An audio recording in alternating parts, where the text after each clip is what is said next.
What's up, y'all? Welcome back to another episode of the Post Game Spread. I'm going to be your host, as always, Blake Helm, and you're about to listen to the Carson Garner story. Carson being the starting third baseman for the Murray State Racers that just went on to the College World Series. An incredible story. They have etched themselves into the Mount Rushmore of, college baseball lore forever. So proud of those guys, being a Murray State alum myself. He just wrapped up his first year in pro ball in the Pioneer League. So he's, itching to get into his offseason, get into his process and get to work, get back after it. This was kind of an interesting story because I wanted to get him on right after they have this experience, so it was fresh. But as baseball goes, sometimes the draft was coming up, we were getting close, and I actually had this idea that we were going to do. Carson was being told by every scout, your name's going to be called, dude. It's going to happen. Just get ready. So he thought his name was going to get called. He thought he had his ticket punched to affiliated. Name never got called, and then he never got picked up as a free agent either. So he was scrambling, what are you going to do? Where's my baseball mortality? Where am I going to land? All these things, and baseball can be crazy like that. So he ends up landing on his feet in the Pioneer League and some indie ball.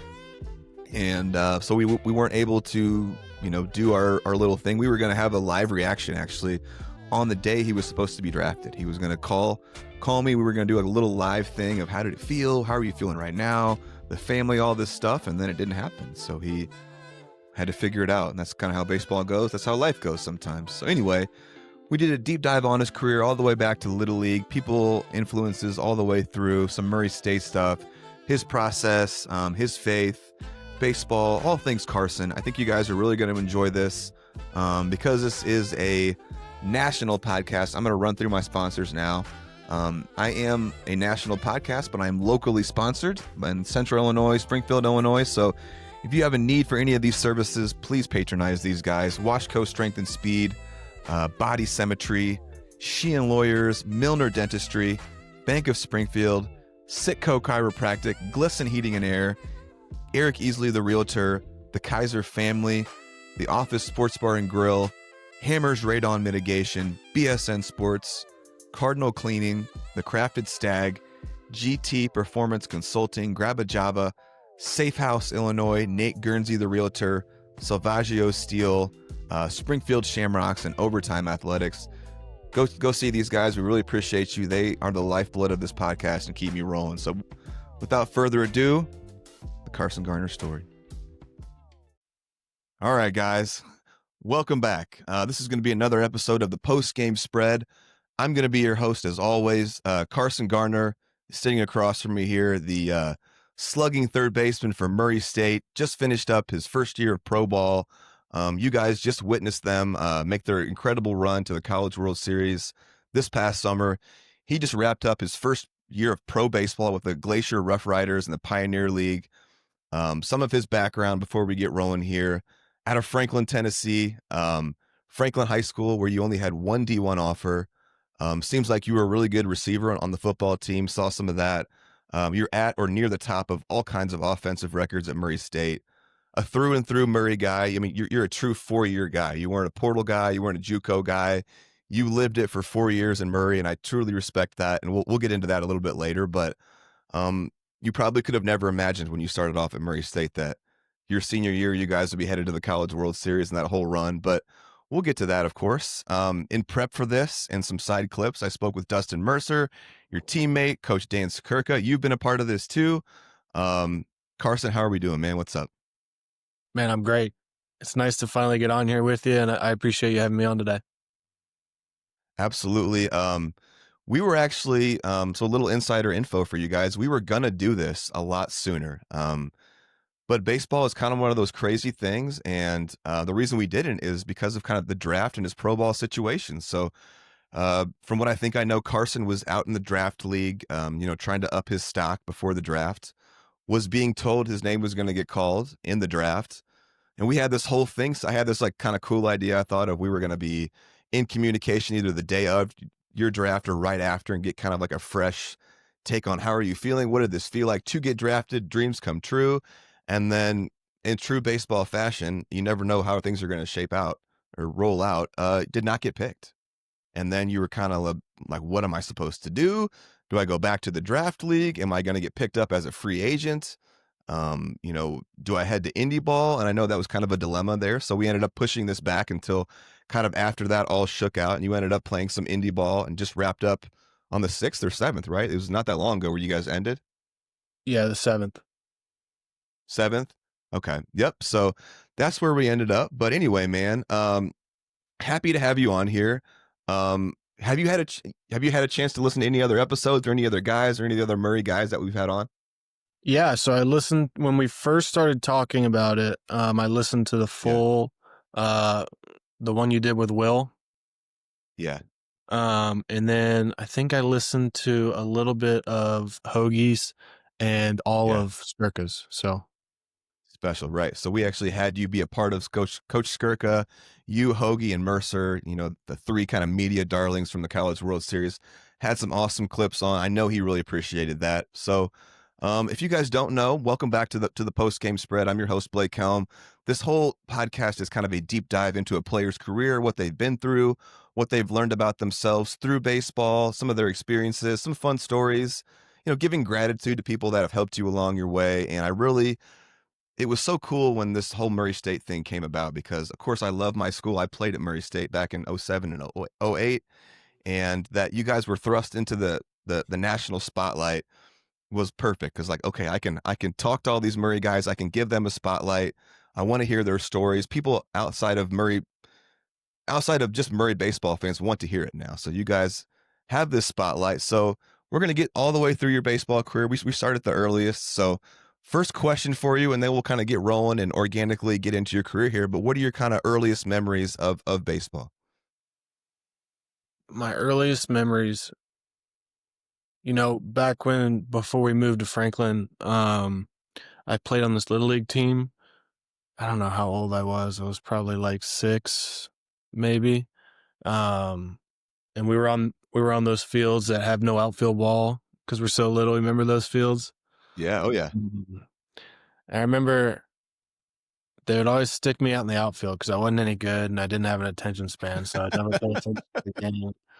But my dad, I would always be out there, whether it was picking flowers or like doing karate moves or anything but focusing on the game. So I remember my dad he was standing outside the fence, but like right in right field where I was. And anytime Yeah. I would start drifting off, he would always have to yell at me and, get me back locked in on the game. So, uh, yeah, it was definitely crazy to, see that little kid has turned this thing into a career and, is doing it for a living now. So Dude, I love that. And that actually reminds me a little bit about myself. My parents tell me stories of when I first started T-ball, of me being more interested chasing fireflies out in the outfield and yeah. picking flowers and doing everything but playing the game. And so actually now I'm coaching T-ball, my daughter. And so I'm looking at these little kids doing the same thing. They're doing cartwheels and picking flowers and kicking dirt. And I'm like, which one of these kids that's doing this is going to end up, playing some high level baseball or is going to be a real baseball player? Because you never know. So I love that, man. When do you feel like you first kind of fell in love with the game? When did it grab you? When did you know that this was going to be something that you were going to pursue? It was, I think, when I was a freshman in high school, at some point early in high school. Um, Yeah, I remember it was me and a couple of my buddies. I had a really good core group of best friends, and we all played baseball and all, just grinded together. And it was one of those off seasons that I really just started to care more about my development. So, at that yeah, time it was putting on weight. So I mean I was about 170 pounds, which isn't terrible for a high schooler, but I knew if I wanted to play Division One sure, baseball, I had to get to 200. So yeah, I was eating whatever we had for dinner.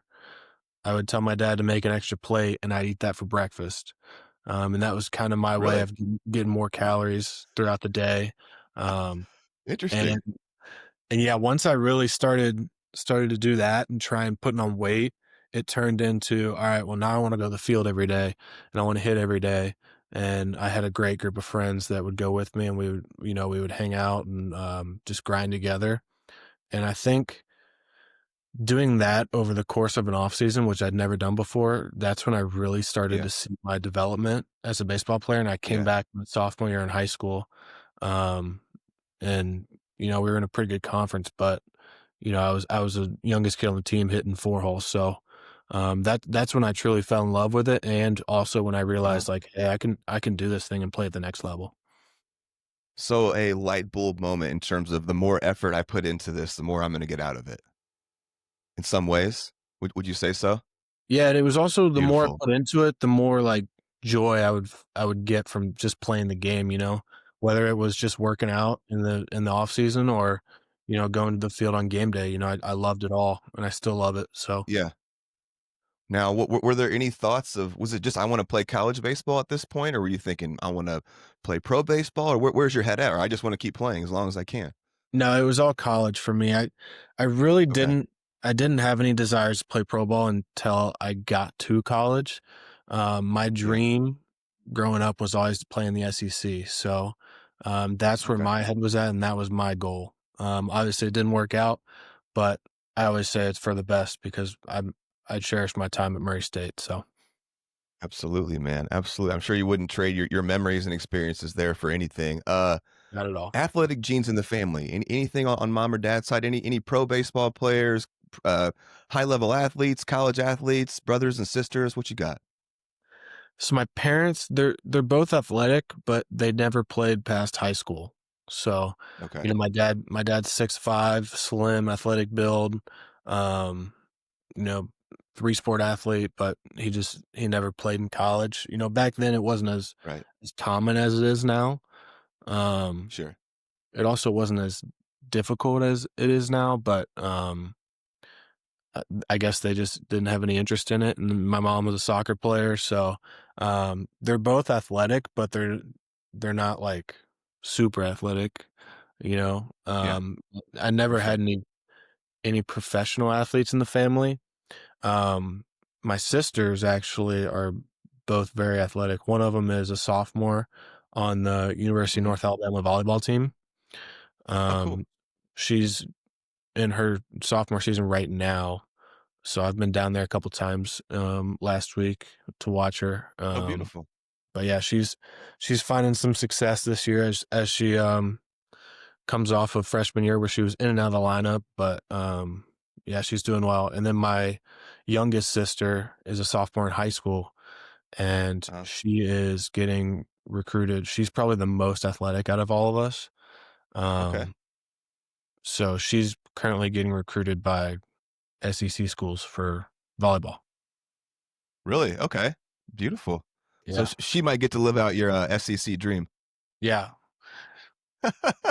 Dude, No I com gotta say something funny. I loved our back and forth when you were a part of the Skirka Coach Skirka episode. What I Mhm. am missing and I thought was funny is I like this painting that's behind you now, but I missed the host family son that the football player, like he's like flexing in the background. Yeah. It's like a glamour shot or something, man. I think you should have took that with you. I should've, yeah. It definitely was a little weird when you wake up and that's the first thing you see is him looking at you, but yeah, he's Right. a great dude, so So for those of you guys that don't know, sometimes in baseball, when you go play either college summer ball or pro ball, you'll get hooked up with the host family. And the host family you were at, we did a little video interview for the Coach Skirka podcast, and he was obviously in his host family's, uh, I guess, brother, your host family brother, in their room, and there was this football poster of him behind him, like directly behind him. He's clearly like flexing his arm, like it was just like kind of a funny thing to have in the background, man.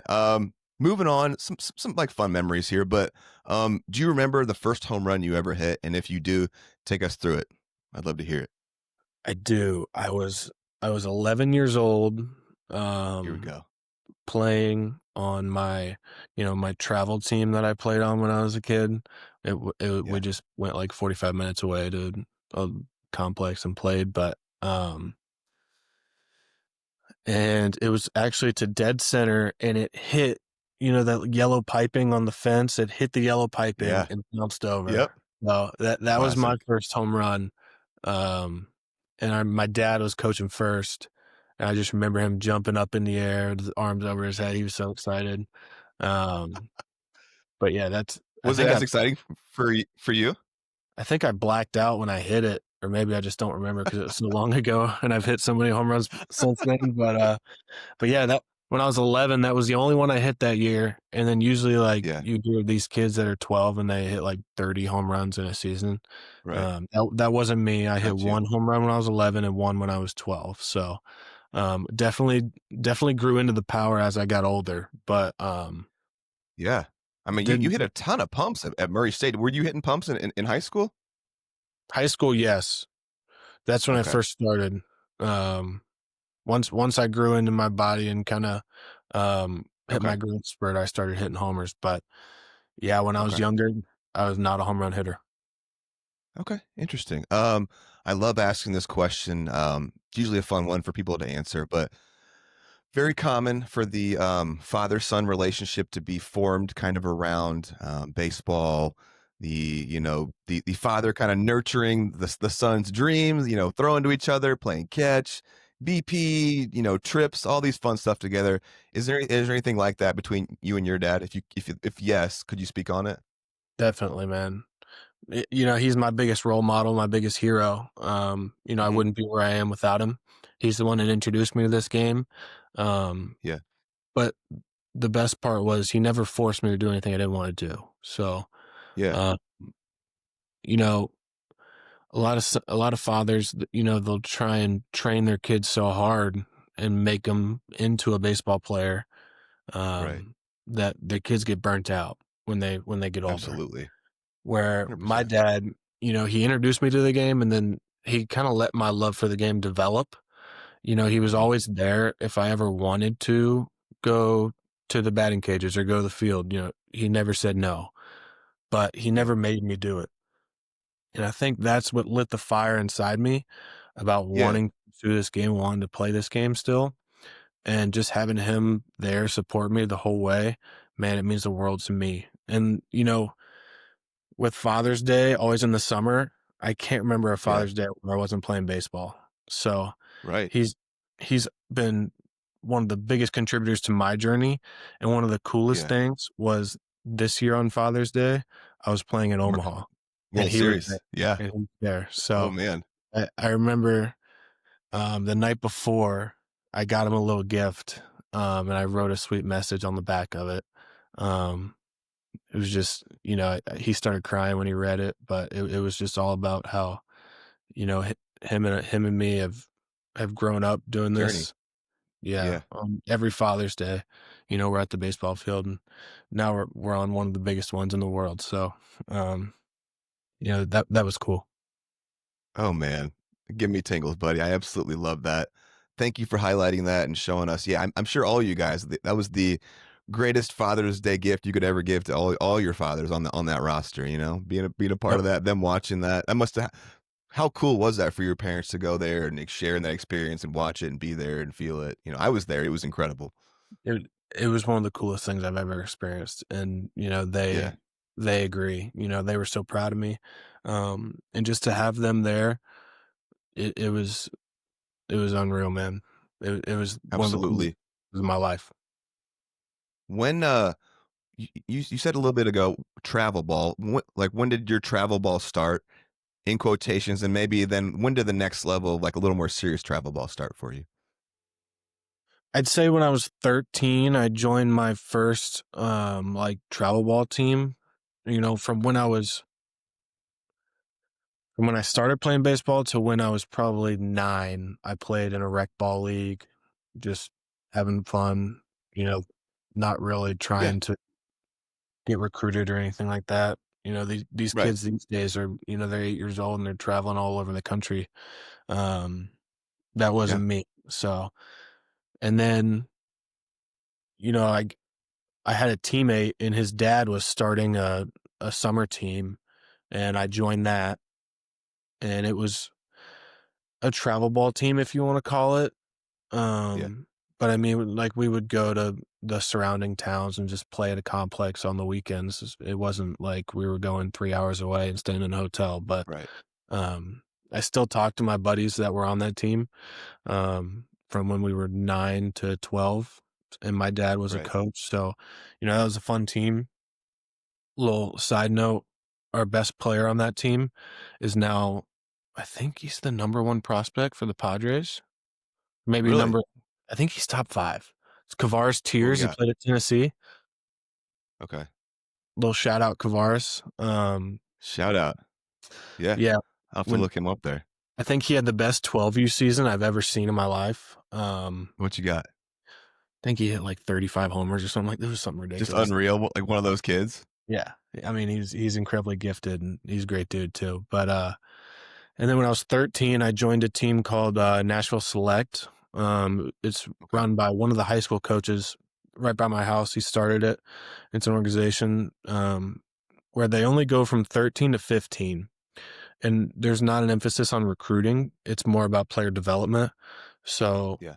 that was where we first started having, off-season training workouts and actual like coaching and like hands-on like player development stuff.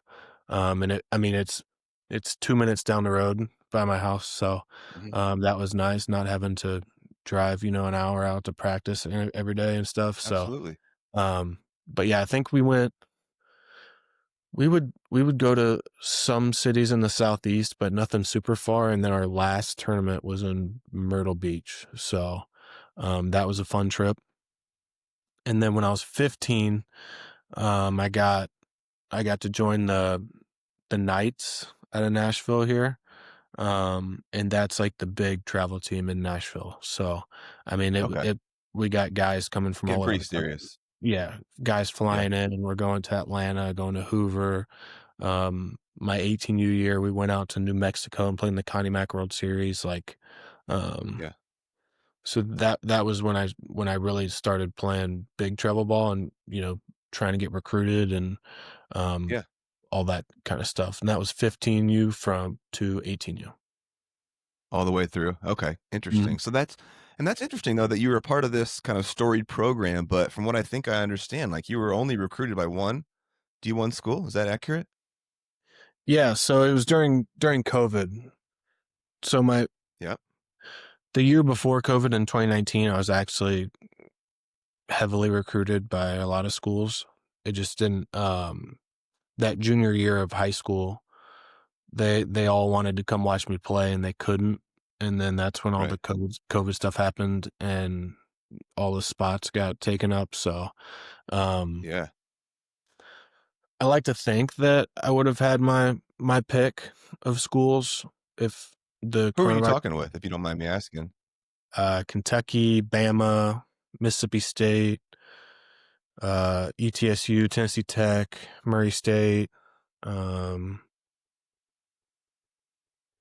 all the schools, University of North So some Alabama. pretty serious attention. I mean, like those are some big time schools. So those all just kind of evaporated once COVID hit and it was just got everyone just got lost in the shuffle. Couple of the smaller schools sticked around, but Yeah. I remember Murray State was the only one that actually offered me, and then a couple of junior Really? colleges like Walters. So Hmm. my decision was between going to one of the best junior colleges and Walters in the country, and seeing what Sure. I could do there, or going to Murray State. And after a lot of thought and prayer and talking to my family, I picked Murray, and I'm so glad I did. Let's get a little deeper into that in a second. Let's circle back though to your kind of your regular high school career here. We've kind of gone through your travel ball, but love to hear a little bit about your high school experience. Franklin, Tennessee, 4 year starter, or were you a 4 year starter? No, I was a 3 year 3 year, start, 2 year, 3 year at 3 year? short. My Okay. freshman year, I would play the JV games and then just sit in the dugout for the varsity games. So Okay. And then pretty good receiver on the football team. You had some fun out there? yeah, yeah, that was kind of like just a little side quest for me. I wasn't ever Yeah. really serious about football, but it was something that was really fun. And I played it growing up, but once I, made the decision to chase baseball at the college level, I focused on baseball instead of football. So Okay. And then go ahead, buddy. I played my freshman year, and then did not play my sophomore, junior year, and then once I was already committed, I was like, "You know what? I wanna play football." So, I played There you tight end go. and receiver my senior year, and that was a blast, man. Okay. When did the college attention start from some of these bigger schools in baseball? Was it sophomore, junior year? It was after my sophomore year, um, Okay. kind of kind of in the early spring, like January, February, Yeah. March. It was then, Yeah. and I had these schools calling me. I went to a couple, camps, like Mississippi State was Yeah. my dream school. That's where I wanted to go. Oh man, it's everyone's dream school, isn't it? I mean, my sophomore year, I went down to on our spring break, me and a couple friends went down to Duty Noble and watched a game, and I mean, Oh I just man. fell in love What instantly, an so experience down there. That atmosphere is top notch, isn't it? oh, yeah. So that's when I went to a camp at Mississippi State, um, Yeah. and, it was one of those things where they keep a couple kids after and take them through the locker room and the facilities and talk to them a little bit, and so I did that, and then they Yeah. called my coaches, and it was basically like, "Hey, we like you, but we really need to see you play in a game." So, um, they were supposed to come out my junior year and watch me, but that was when college coaches couldn't go recruiting, so didn't really hear Yeah. from them after that, and, I kept up through my, travel ball coaches with them, and I was like, "Is anything going on there?" And they're like, "Man, you Yeah. probably walk on, but I would recommend you don't do that." So And was it in your heart then to go somewhere where they were going to throw some money at you because you feel like they're invested in you? Is that why you would be adverse to a walk-on situation, or what were you thinking? no, at first um, I was like, "All right, I'll walk on, I don't care." I'm a competitor, I'll go in and earn a Yeah. spot, like, that doesn't Sure. bother me at all, but, Right. once I really thought about it some more, and kind of talked to some people that had been around SEC programs and kinda know how it works, um, the general consensus was you'll be at a disadvantage, your whole time there, so, um, Absolutely. and I knew Coach Skirka, he really wanted me, Right. and I knew that I would go in and, be fighting for a spot my freshman year, so that's kinda what pushed me. Absolutely. Well said. I feel like guys that come in without a scholarship, you have to really be you have to do some exceptional things to even get a look, really, right? Because I mean, I feel like a coach is going to give guys that have money, scholarships in them, the first opportunities, and you got to do some really exceptional things to get on the field as a red shirt to earn some money eventually to get on the field, all those things. So probably a wise decision on your part there. So any important memories or experiences from your high school career that you feel like are like worth talking about that were important to you? I'd say the memories from my high school was really just playing with my best friends, those are Yeah, guys that I played with, all throughout middle school and throughout high school, so, we had our lunch table of all just the baseball guys, and, um, man, it was just fun playing with all my best yeah, friends. And I think that's what's so cool about baseball teams is that they get so tight, um, and yeah, for so sure. so quickly just because you spend so much time together, and, there's something unique about the the culture on a baseball team, so I love every team that I've been on. Those high school teams were some of my favorites. Yeah, Especially like when I was a sophomore, and I was the youngest kid on varsity, but all the older guys, man, they took me in um, beautiful. and they were just great. I love to hear that, man. I couldn't agree more. Let's get into getting recruited by Murray State. Was it Coach Skirka who first contacted you? Was it someone else? How did this go down? I'd love to hear it. So it was actually Tanner Gordon, who was our pitching coach at the Okay. time.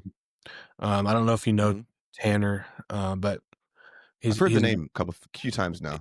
he's a great dude. So he was the pitching coach there from when he contacted me. That would have been what 2019 to my freshman year. So yeah, he texted me one night and I think I had the reaction that most people have when they hear Murray State, and I was like, what is Murray State and where is Murray State?"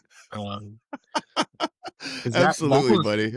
that was before John Morant, so, Right, I think yeah. put Seriously. the university on the map, um so yeah, I had to look it up really quick, and I was like, "Alright, Murray State, alright, whatever." Uh, Yep. and, I was texting with him a little bit, and this was, um, probably January, February of 2020, so that would have been my junior Yeah. year, um, and, at that point, I didn't think I was going to Murray State because I was still on the phone with those SEC schools, and I was like, I'm not going to Murray State, whatever." And then Coach Skirka called me. Um, so I talked to him and I was like, I'd like this dude. He seems like a great Yeah. coach. And then Mhm. my first game, school ball game in March. So, literally like a week before the COVID shutdown, we played a baseball game, and Coach Skirka and Gordo, they came down, to watch it. Oh, really? So yeah, he was the only college coach that watched me my junior year because he came to the first game. And, in the first inning, I broke my finger. Yeah. What? So, but still got some Really? good yeah, I couldn't the rest of the game, I couldn't really grip the bat, so I was kinda, like, holding it like this. Yeah. Still got some good swings off, though, and, I guess I guess he liked what he saw, so, uh, Yeah. but yeah, that was the recruiting process. It was really pretty easy, because after Did that you go on a visit? so I went to a junior day, um, probably in February of 2020, like, before the COVID shutdown. Um, Uh-huh. and it was just me and a bunch of other high school juniors that they were recruiting, and they kinda walked us Really? through. I mean, it was unofficial, so, we still had to pay for Yeah. But you everything, never had, like, you didn't have, like, your own visit? no, but this is Interesting. cool. I tell people this, when I went to the junior day, they took us to a basketball game, and Yeah. it was the night that they retired Ja Morant's jersey, so, Oh, that's sick. Ja was there, he gave a little speech at halftime, and they hoisted his jersey in the rafters, so that was pretty cool. That is sick. So then take me to the moment when you decided that Murray State was where you were gonna sign, and how did that go after that? So he offered me while I was in Atlanta. I was, like, on my way to a baseball game, and he just called me, and he was like, "Hey, we're gonna offer you a scholarship." Well, it wasn't a scholarship at that point. I actually started as a preferred walk-on. So, Really? yeah, he didn't have any money. Like, he had 0 money to give out because of the COVID stuff, so he said, "You'll get money Sure. next, but for your first year, I can't give you anything." But, um I had good academics, so I got an academic scholarship. Okay. So I guess Okay. that paid off with my mom always telling me to do my homework and study and stuff. So shout out mom for the help on that. Okay, man. But yeah, he called me when I was in Atlanta before a game and just offered me. And once again, like I really didn't think I was gonna go to Murray State and didn't think I was gonna accept it. So I Yeah. really was, but at the time it was my only offer. So um, I was waiting, and I ended up waiting out all the way until, the fall. Like, he didn't put me on a timeline or anything, but I waited till the last Okay. minute, and I wanted to commit before my first football game just in case I got hurt or anything. Smart Uh, move, right? so literally the day before our first football game, I called Skirk, and I was like, "What are you doing?" And Tell me. he was like, "Oh, I'm just throwing some BP right now. What's up?" And I was like, "Hey, I'm gonna come to Murray State." And then he got so fired up on the phone. He was like, "Let's go, man! I can't wait." That just made my day. Uh, so yeah, Man. that's the story of how I committed. So that's where it all started, man. Beautiful. Let's move on then to getting to Murray State. A pretty strong freshman year. From what I think I saw, you played a lot in left field, but played a lot as a freshman. Hit 260, 5 pumps. Um, where did you live? Like what dorm? Who'd you live with? Let's get into your freshman year a little bit. Yeah, so I lived with longtime roommate John Orberson. Okay. He was had a lot of injuries throughout the years, but he got some playing time. Couple big pinch hit ABs that he came through on. So, but I love Yeah. Johnny. You know, he played on. He's from Camelsville, Kentucky, which is Okay. about I think it's like 3 hours from my house. But he played on my travel team out in Nashville, so he would always come Oh, down on the cool. weekend and stay at my house. So I'd known him since I was 15, and we ended up both going Yeah. to Murray. So we roomed together all 4 years. So, but yeah, that freshman year I did. So I got there, and it was kind of like a roulette where they were just sticking me everywhere to see where I would stick. Because Figured out. Yeah. our third baseman at the time, he was a senior, team captain, big bat, Bryson Bloomer. Right. I think he's with the Party Animals now. So they knew that their base was locked up. So he told me multiple times, he's like, "We need to find a place for you to get your bat in the order. Like we want you Sure. in the lineup, but we just got to find a place where you can play defense for us." So Yeah. at one time, they even stuck me behind the dish. That's Like when I what Coach Skirka said, that you were like their emergency kind of third string guy. Like you yeah. were trying to So figure it out a little bit. funny story. Yeah. When I was in high Well, school, I was the I was the emergency catcher for my travel team. In one tournament, yeah. we only had one catcher, and his arm got hurt, so I had to go catch. And I actually got recruited as a catcher by VMI, Virginia Military Institute. They called me after the tournament, and they're like, Yeah. "Hey, we really like you behind the plate." And I was like, "I don't catch. Like, I'm not a catcher. I play infield." But thanks. But anyways, when I got there, we had about 6 catchers on the roster, and 4 of them got hurt. Yeah. And then one of the only other 2 left was a pre-med, major, so he was in labs Yeah. all day on Tuesdays and Thursdays, so he didn't come to practice until, like, the end. So we only Yeah. had 1 catcher and all these pitchers that needed to throw bullpens, so they stuck me back there to get bullpen work and stuck me in a couple inter squads. I mean, it went Did you about like it. it at all? Or how'd that feel? Yeah, I liked it at first, but once I realized that it's really hard to catch and, like, just pick it up on the fly like that, like, I was like, Yeah. "Alright, this kinda sucks," you know? Um, but, Sure.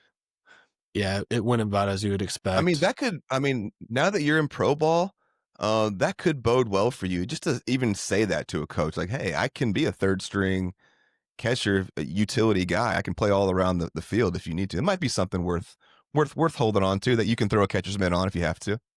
Funny story, I am, learning how to catch this offseason. We can talk about it more when we get into the Range Riders later, but, Totally. there's a story behind that Dude, too.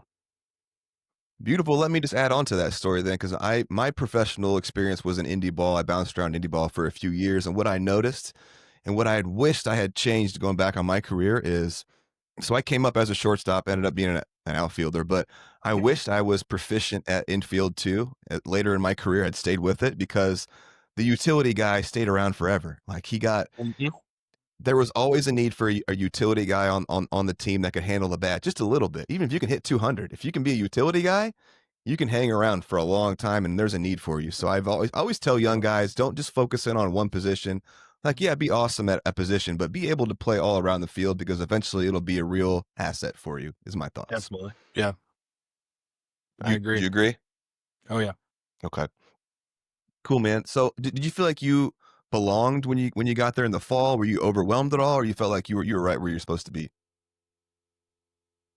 Murray. Yeah, I felt like I belonged, in our daily work, in our BP, you know, I didn't nothing really seemed too hard, I was still peppering balls off the scoreboard and BP and, the Yeah. physical strength was there, just because Yeah. I worked so hard on my strength in high school, it carried over, Sure. so there wasn't that much of a adjustment period physically. It was more like Right. mentally and approach wise. Because in high school, I never swung at breaking balls.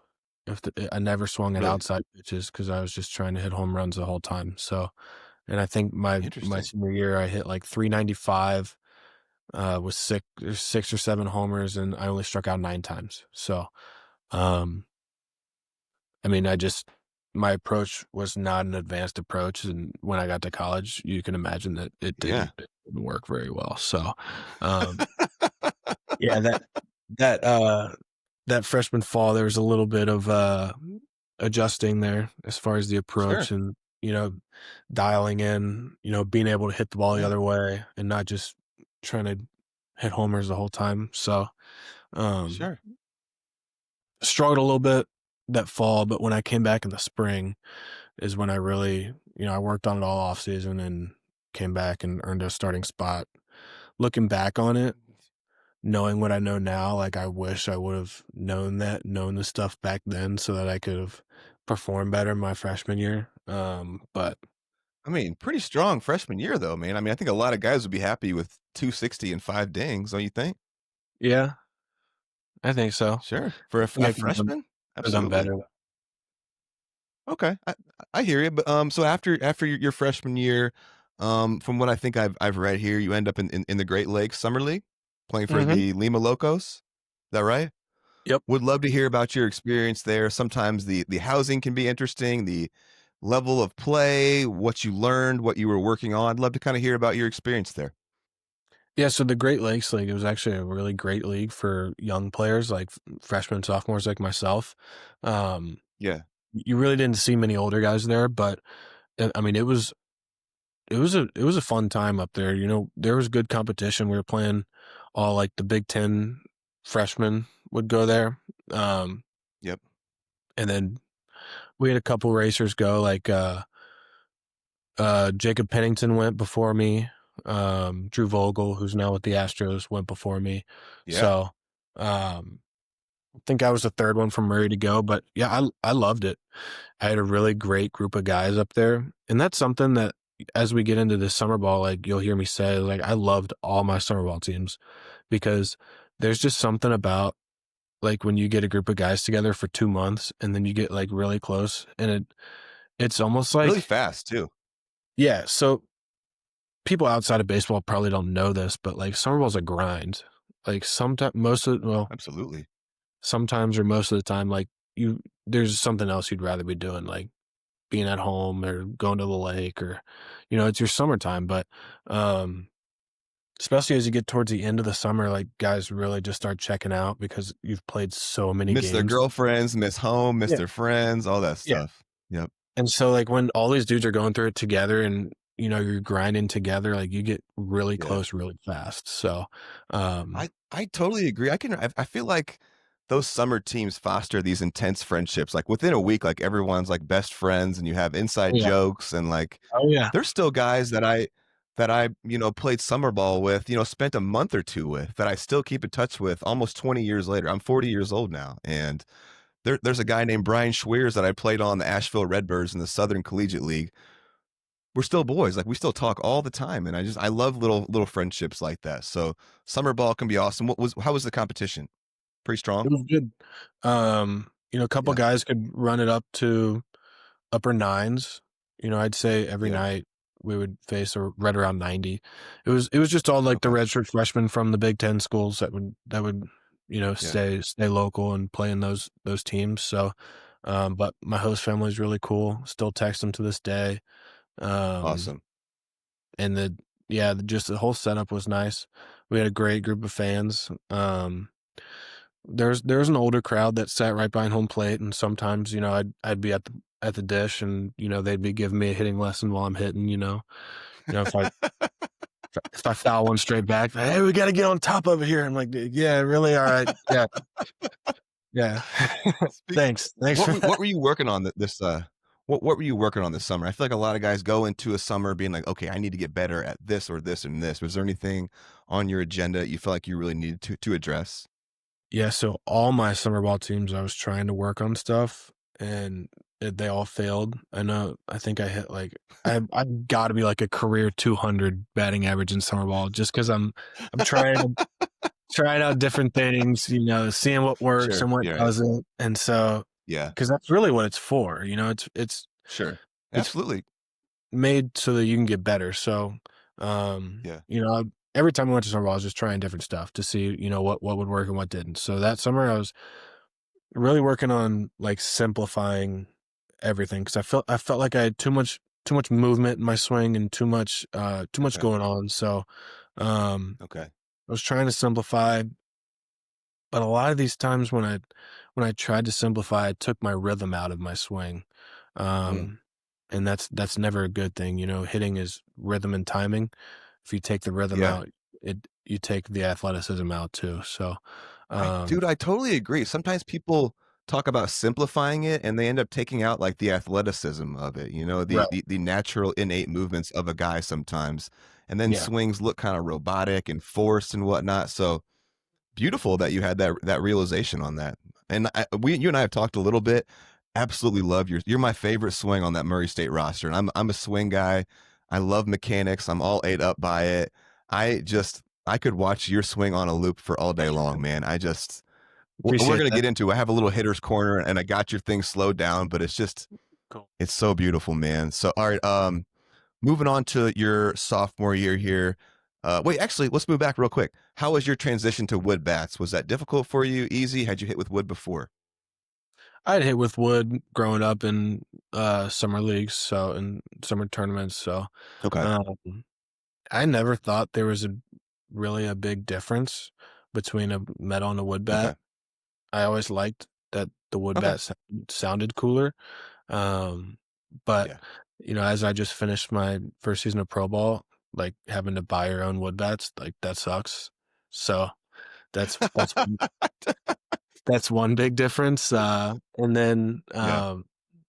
as you start facing, upper level pitching, swinging a wood Yeah. bat is definitely more difficult than swinging a metal bat. Oh yeah. Let me jump ahead because we're talking about bats here. What did you end up settling on wood bat wise in a pro ball model size, anything like that? So I've always been an Old Hickory guy. It's about 40 minutes down the Okay. road from my house. So in the summer, I would drive up Yeah. to the factory, and every time that they had like a misprint bat, they would Awesome. sell it for like $60. So I'd go in there and I'd find a Yeah. Mike Trout model bat, but it's Mike but with two eyes. So like they can't it's Mike Trout instead of Mike Trout. But they can't sell it for Mike. yeah, they can't sell it for like $200 or anything because it's a my trout. So they gotta sell it for $60. So I would go up there and I'd get those misprints, or sometimes it would be like a 33-inch bat, but they would label it as a 34. They'd be like, oh crap, Yeah. they can't not like unengrave it. So they would sell it for Can you cheap. say that one more time? So what?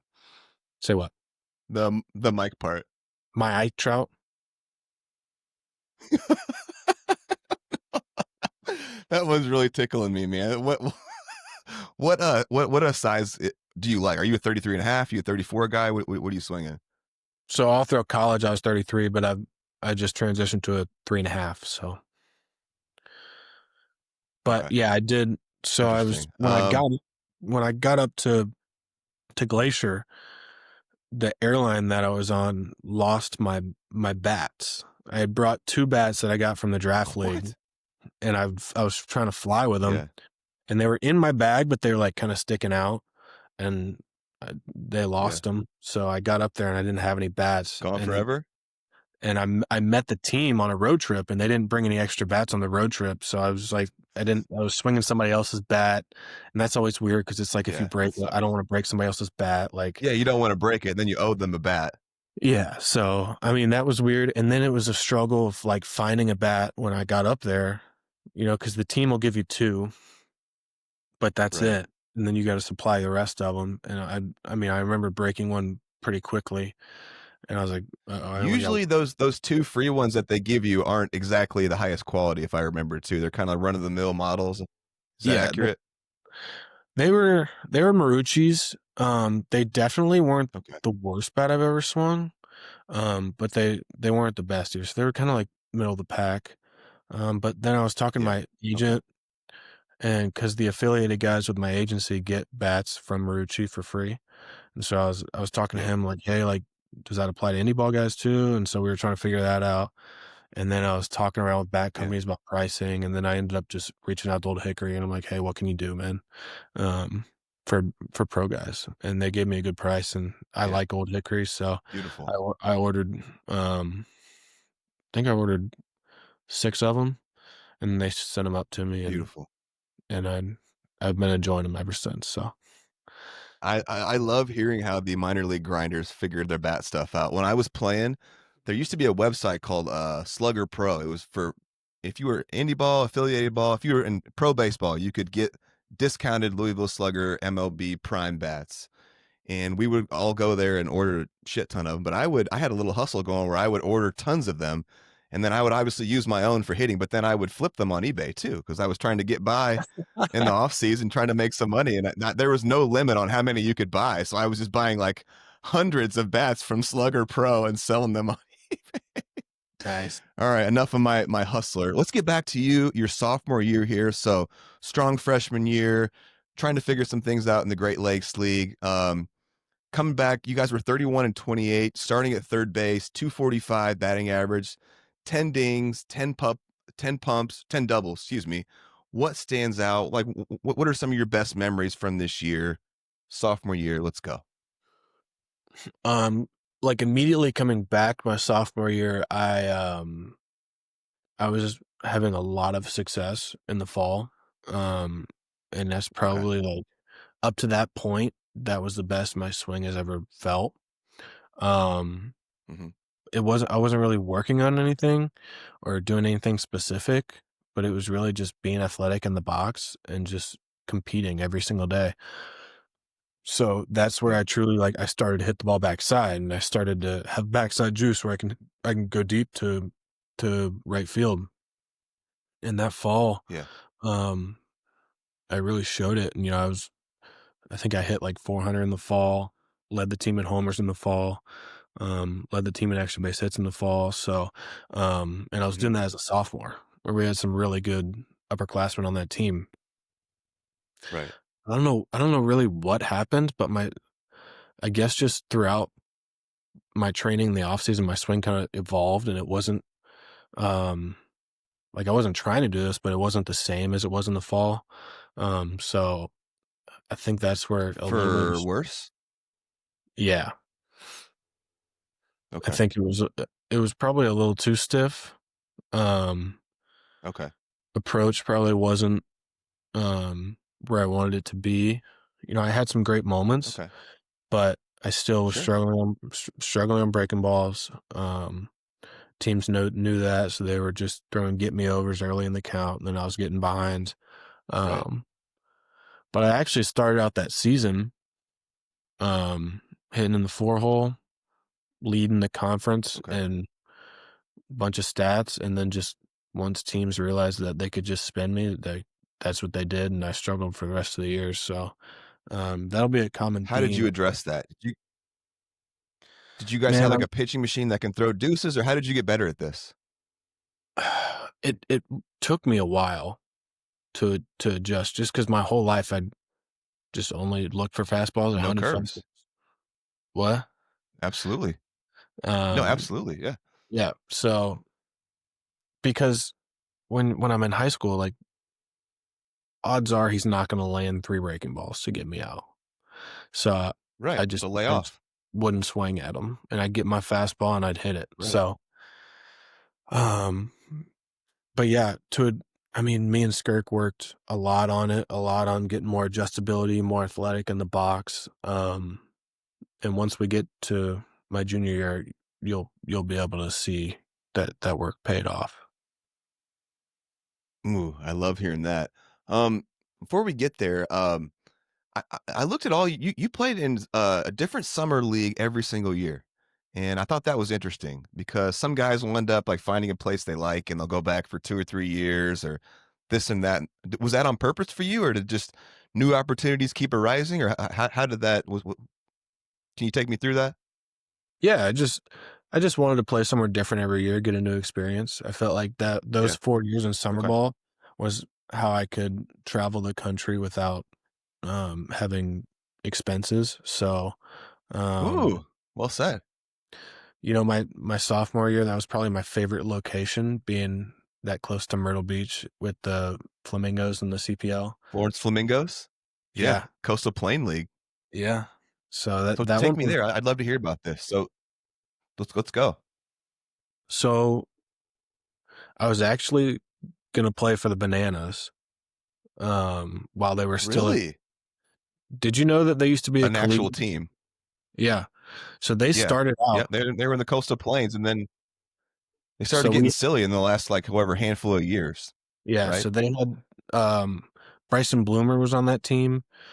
He was from Murray, and then our pitching coach, he knew the pitching coach there, so I was gonna go play for them, and then Wow. they announced that they weren't doing the college team anymore, they were just gonna do the pro team. So I was like, "Ah, okay. Well, Yeah.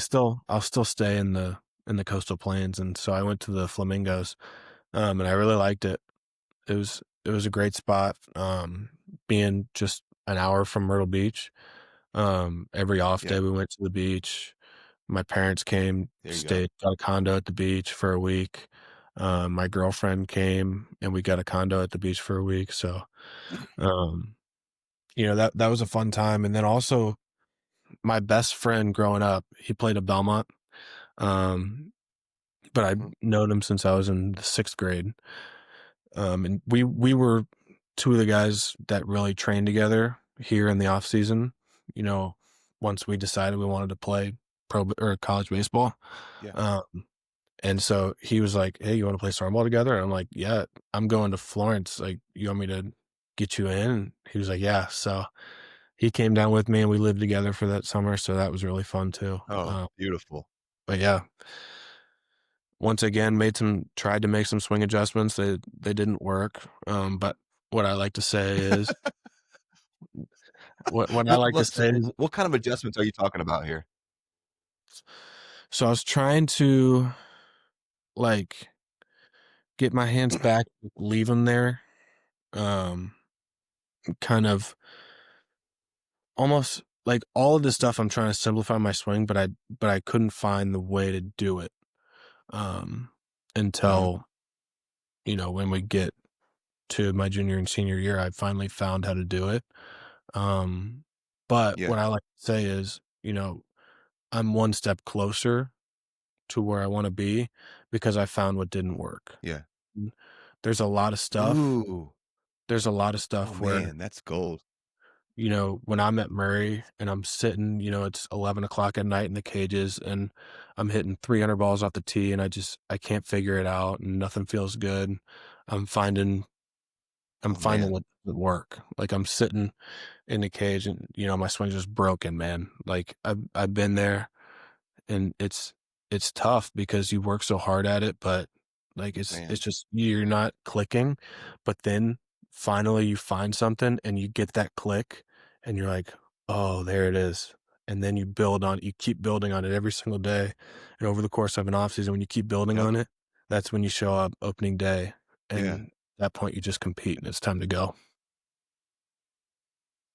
Man, that is so beautiful, and I can absolutely relate to that thinking back on my career and thinking being in like little hitting sessions, trying to figure something out and not working, being frustrated.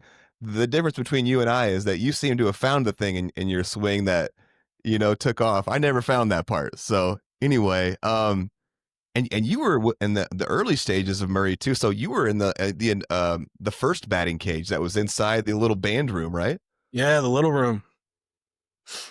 It was about Man, 15 feet dangerous long. in there, Yeah. right? Yeah. Um, I can't remember. I think my junior year, we got the new batting cages, which are Right. nice. I don't know if you've been in Hitting there yet. center. They're nice.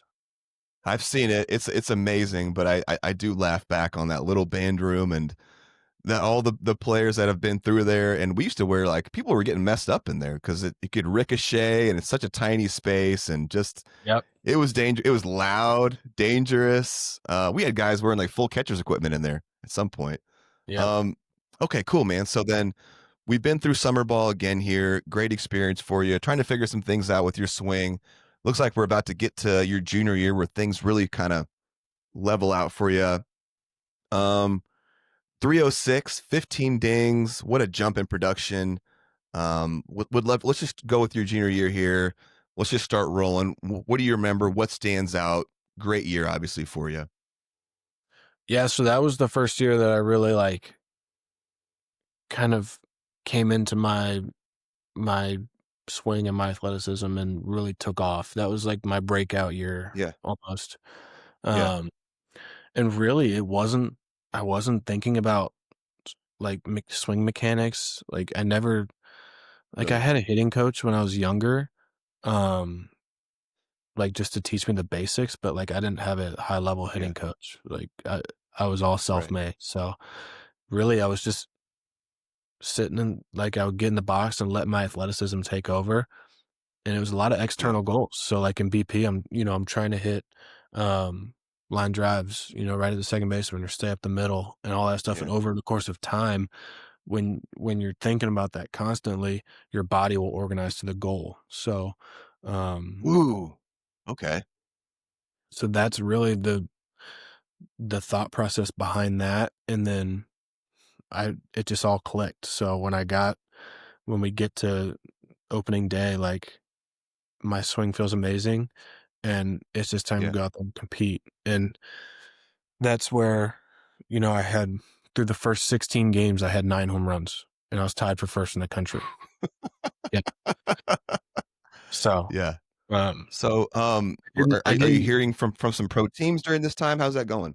yeah. So I started hearing from pro teams, the fall of my junior year. So, Okay. that's, doing calls, filling out the questionnaires, Right. like they have these little surveys and stuff that you got to take. Right. And you got to send them all your medical history, which is kind of a headache. But Right. started doing that my junior year, and then that's Okay. that first 16 games of the actual season. Like that's when it started taking off, and I started Yeah. seeing. I would start hitting BP, and I'd look over, and there's a dude like this with a camera videoing my BP. Yeah. And then it Watching you turned swing. into, every day that was just normal because me and Drew Vogel, were both on the team. Dustin, he was also getting some looks. So, all three of Yeah. us, um, there were guys there watching our BP and our games. So at Yeah. first it was a little like nerve wracking at first. I'd look over and I'd see Sure. somebody, just watching me. But Yeah. I got used to it after a little bit. But Okay. And then, so circling back to your swing here. So you said there weren't really any mechanical changes. It was more kind of just in your head, and you were like looking at these goals, and or can you go a little more in depth on that? yeah, so in my opinion, when we're thinking about swings, you can think about mechanics to an extent. Um, if you Hmm. think about it too much, you'll get in your head and um, Paralyzing. Yeah. yeah, you won't find success at all. You really got to Sure. um, it takes a lot of discipline because it's easy to go out there Yeah. MVP and just do a home run derby. Like I've done that. Sure.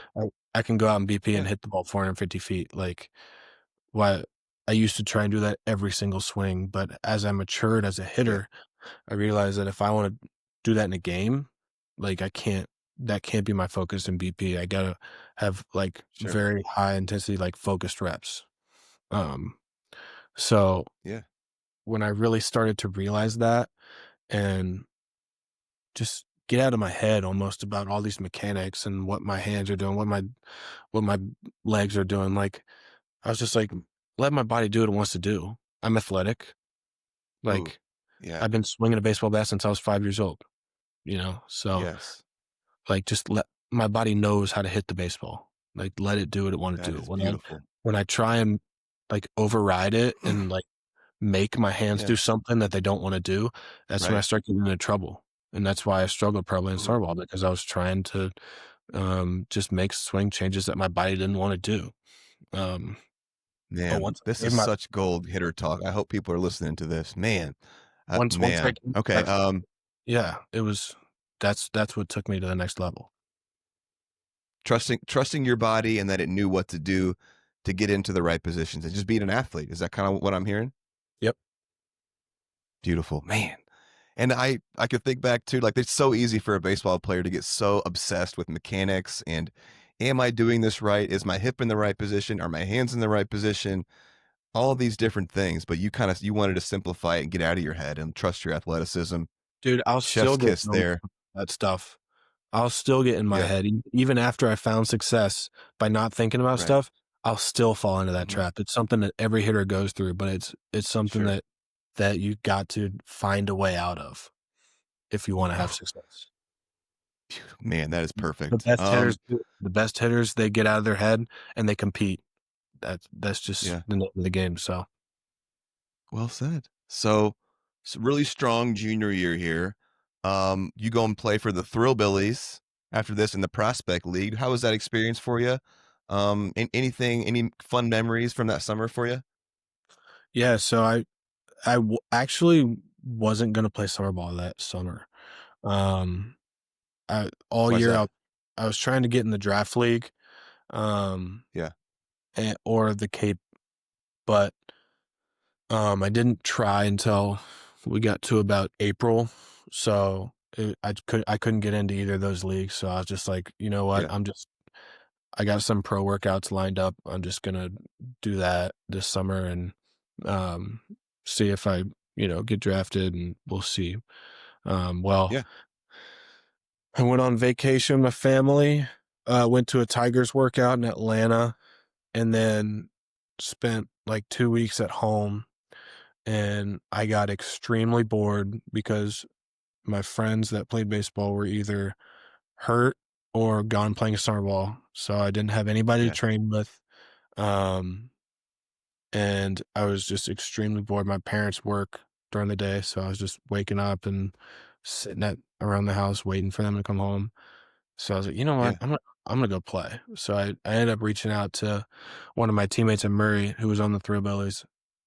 I was like, "Hey, do you guys need players? Like, I'm looking for somewhere to play." And so I got a call from their coach and headed up there the next day. So that's really how I got there. And then I ended up being yeah, there during the draft. Got a couple calls from the Tigers and Mets just asking, what amount of money it would take and yeah. for me to sign with them, and I told them, but What'd you ultimately tell him? 150,000 Yeah, and didn't end up hearing my name called. So, um, but at that point, I was already planning on returning to Murray, so right. it wasn't a really big deal to get drafted. Sure, It was really just, if you guys are gonna put $150,000 in front of my face, like, I'm not gonna say no. sure. So was that more a number you didn't think you were gonna get, but like, "Hey, if you wanna give it to me, that'd be great?" Yes. Yes, I didn't think, Okay. I was gonna get that, 'cause at that point, I still had Yeah, some major flaws in my game. Like, yes, I had a really good year at the plate, but I right. still was horrible in the field at third base, and I struck out way too much. So, those are Yeah, my 2 flaws. Every scout that I talked to, those are 2 things, they wanted me to do. And then really, they were just like, "We just wanna see you do it again. Like, do this junior year again. yeah. That's what we wanna see."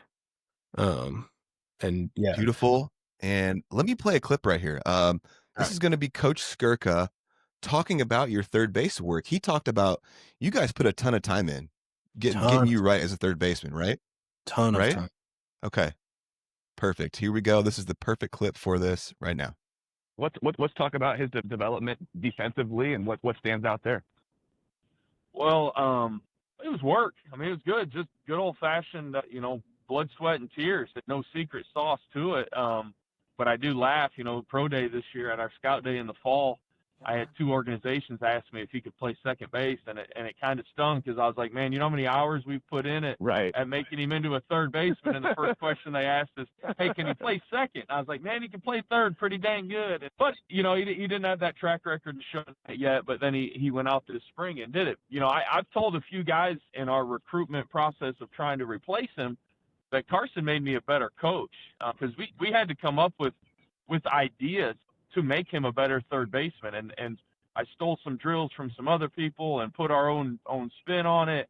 And you know, at Murray, you know, there's constraints with time, facility, weather, et cetera, et cetera. And we just came up with some things, and there's some really good drop step drills. We used some machine, we used some bouncy balls, a lot of one-hand work, and he put it in. And then that was, you know, it was fun for me, you know, that challenge of trying to, okay, how do we get Carson better? How do we, you know, he works so hard and wants to be great, and how can I help him in that process? So I you know, I'm grateful for it, because I think, you know, he's given me more tools in my utility belt of improving players. But it was just that. It was just good old-fashioned work, you know, focused work of, I got to get better over here, and here's the plan, and he trusted me, and we got after it.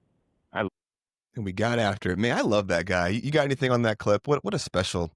Anyway, go ahead. What you got?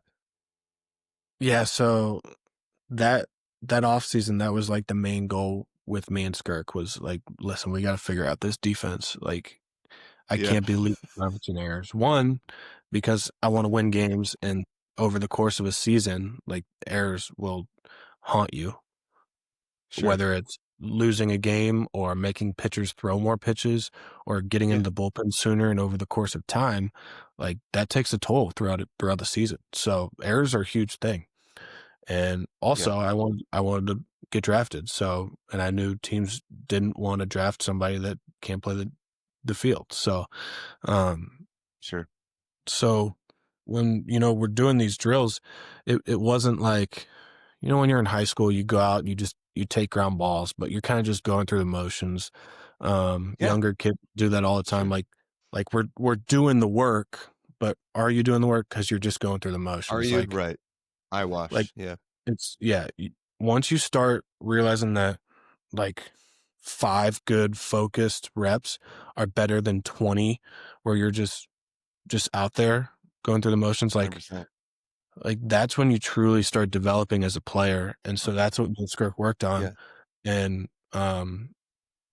couple adjustments, like doing the drop steps. Like, if there's any infielders listening to this, like, you got to drop step if you're playing third, and really just getting comfortable with my body doing that over and over and over again. And then when we got to the game, or just even fungos, really I was just trying to, like, get my body low and just react. Yeah. And my body naturally, because we'd worked on it so much, my body was naturally doing that and kind of moving my feet to pick my own hop. So I wasn't letting the ball play me, I was playing the ball. Yeah. And another thing we did was at third, this is kind of unconventional, not many people do it, but I only fielded with one hand this year. Really? You know, yeah. So they teach you growing up, you know, you got to get chest over the ball and alligator it, doing this. Yeah. I was one hand the entire year. Why is that?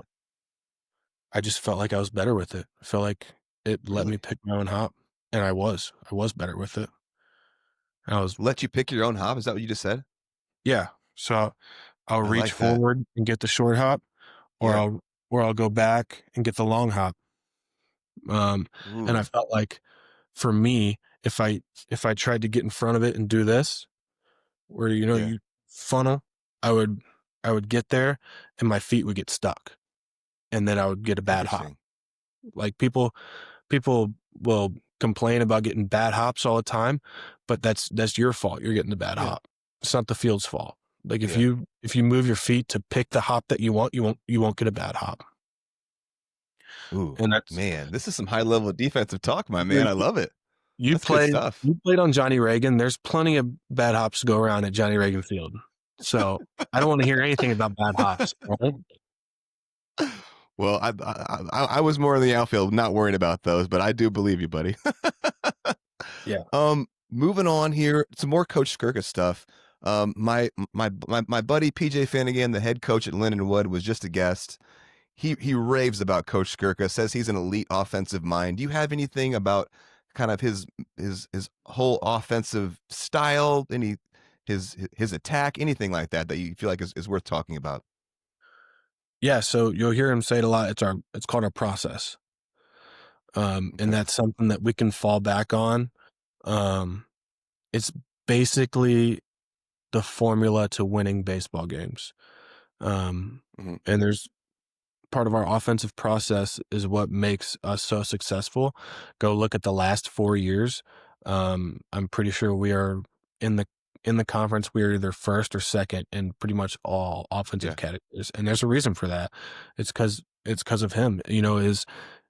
He's so good at the mental game and coaching an approach, and not just a single approach for one hitter, but an approach for an offense. Like that's what wins baseball games, is playing a team, playing as a team and having a team approach.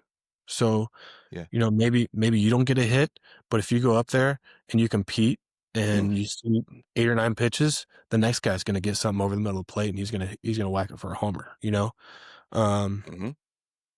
and like just our whole system that we use as an offense, that's how we're so good at the plate. And when you get into that system, it makes you better because it puts you in a position to be successful. So it's not that I'm with it. I wouldn't say that he's super good at coaching all these individual hitters, and making me as an individual into a superstar, but he puts us in positions to be successful by putting us in this offense that he has. That makes sense. So it's like, I love that. It's like a really good offensive coordinator in football. Like if you are a really fast receiver and you go to a really good offensive coordinator, you're going to have success because he's going to put you in a position to have success. And that's what he does. That's a great analogy. That's in his process. Man. I love that, dude. Wow. Culture wise, what has Coach Skirka done down there to, turn Murray State into this kind of baseball powerhouse now that has this group, this mid-major believing in themselves, and that you guys make it all the way to the College World Series? Are there any themes that you feel like just stand out that are worth talking about there? Yeah, I mean, I can give my best shot, but I was thinking about this the other day. Like, I look back and part of me is like, I spent 4 years there, and that's in college. That's all I've ever known is Coach Skirka and the culture that we have at Murray State. Whereas some of these other guys that come from other programs, they might be able to tell you more about the culture at Murray because they experienced cultures at different schools, whether it was worse or better. I have a hard time thinking that it's better, but like all I've ever known is the Murray State culture. So I'll try and give you my best shot at talking about it here. Sure. So I think it really is put in the fall. Okay. Like when you show up on campus in those first 3 weeks or whatever, it's kind of like, they tell you in a job interview, like you got to make your first impression good because that'll dictate the way people think about you. Well, it's Coach Skirka's first impression on the players. And he lays out the expectations of the program, which are excellence and championships and like zero cutting corners in the program, whether it's off the field, on the field, there's no cutting corners. And the way I'll describe it is, did you play junior college baseball? I did. Yeah. It's very JUCO. Like it's gritty. I told the AD, I like that. I told the AD the other day, I was at my girlfriend's soccer game and I saw him and they're putting in Nico? Yeah. They're investing a ton of money into baseball and making it nicer. And I said, that's my boy. Nico was the quarterback while I was down there. So him and I are friends. Yeah. I told him, I was like, well, I hope it doesn't take the grit out of the players when they get all this nice stuff, because I think that's what makes the team good. Right. It's the grittiness and the toughness. Like Coach Skirka, he's from Michigan, right? So any weather that we deal with throughout the winter, he doesn't care. Doesn't matter. Yeah. No, there's no hoodies, Right. no jackets, nothing. Like that, like we're gritty. And then like, yeah, he holds us to such a high standard.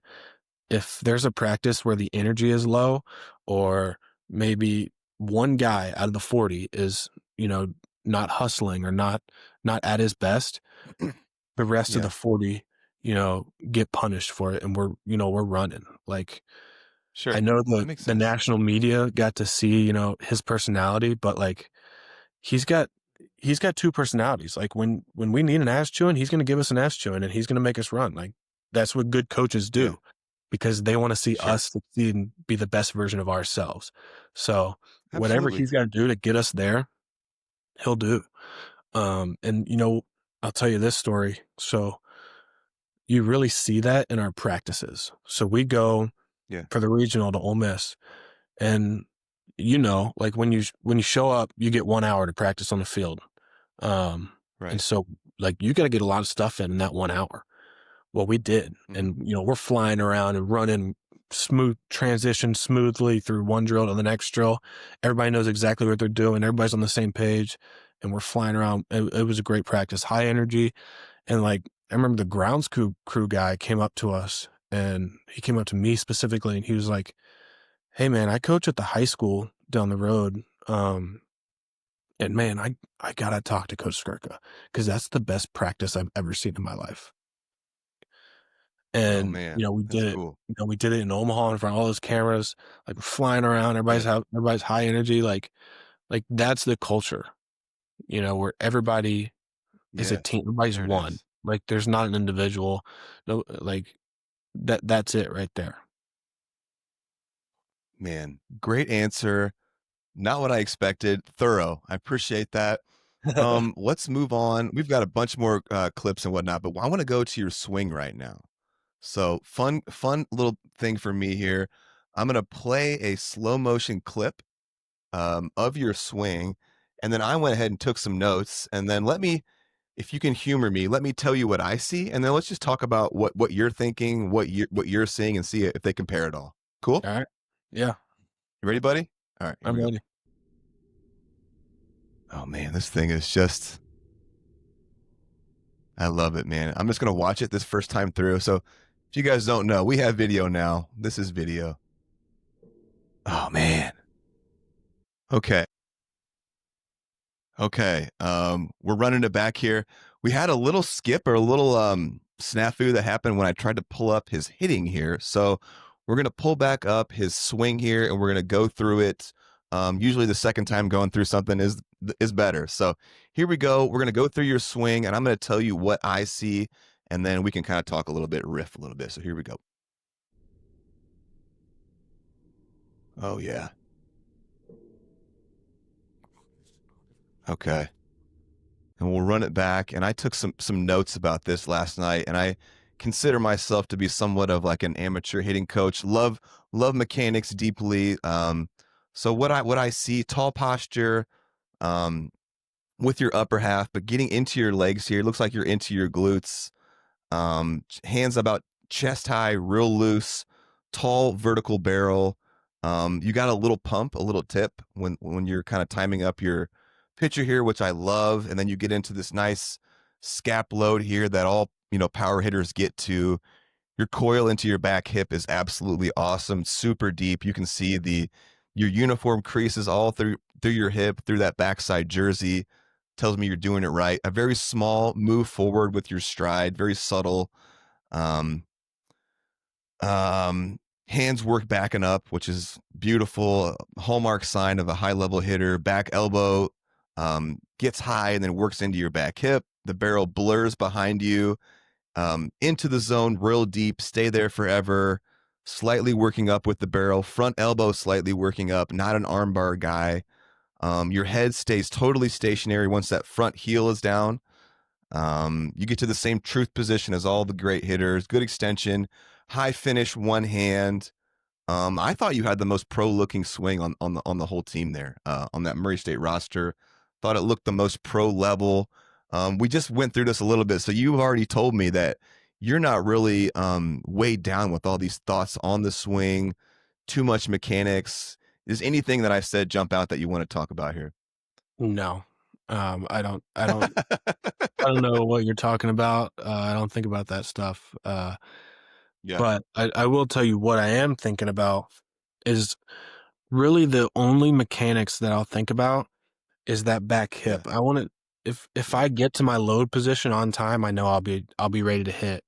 yeah, So in order to get to that load position, I got to load that back hip, and that's yeah. really all I think about is that it's like you're doing an RDL or you're sitting in a chair. Like that's the Right. motion of that hinge, that hip, and then Pushing it back, kind of. turning that back pocket to the pitcher, and you'll see the knee Hmm. rotate towards the catcher. The back knee will rotate toward the Yeah. catcher.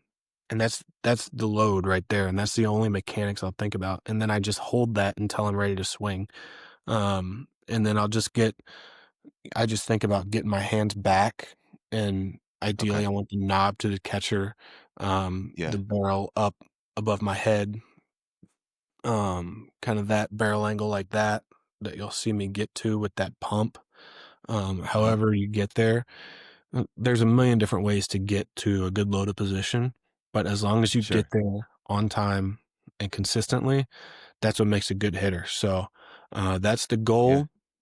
I started squatting down and just a slight bend in my knee about a month into the Hmm. season so I could use my legs and use the ground more. Um, Yeah. but I wasn't thinking about any of that stuff that you just said. I really have no clue what any of that stuff is.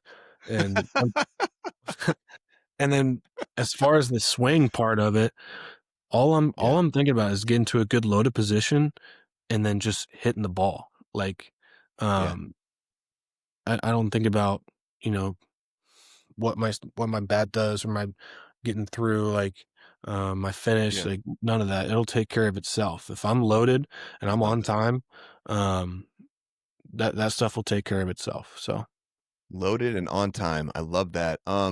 Both Mercer and Coach Skirka talked about your effortless juice. They said that you produced a lot of bat speed and a lot of power, which didn't look like you were putting a lot of effort into it. Can you speak to the, percentage of effort that you're putting into a swing? that's one of the biggest adjustments I'll have to make day to day is my effort level, because sometimes I get excited and I know I can hit the ball really far, and I'll get excited and then I'll try and hit the ball really far, and that never works out for Yeah. me. So that's where in my daily prep work and my tee work before the game, I really got to dial the effort level down to probably about Really? 50%. Like I'm swinging Really? I'm swinging 50% through my tee work, flips, cages, like first 2 rounds on the field and BP. Yeah. I'm swinging 50% and I'm just trying to hit the ball on the barrel and hit a line drive to the middle of the field and 50%, with huh? backspin.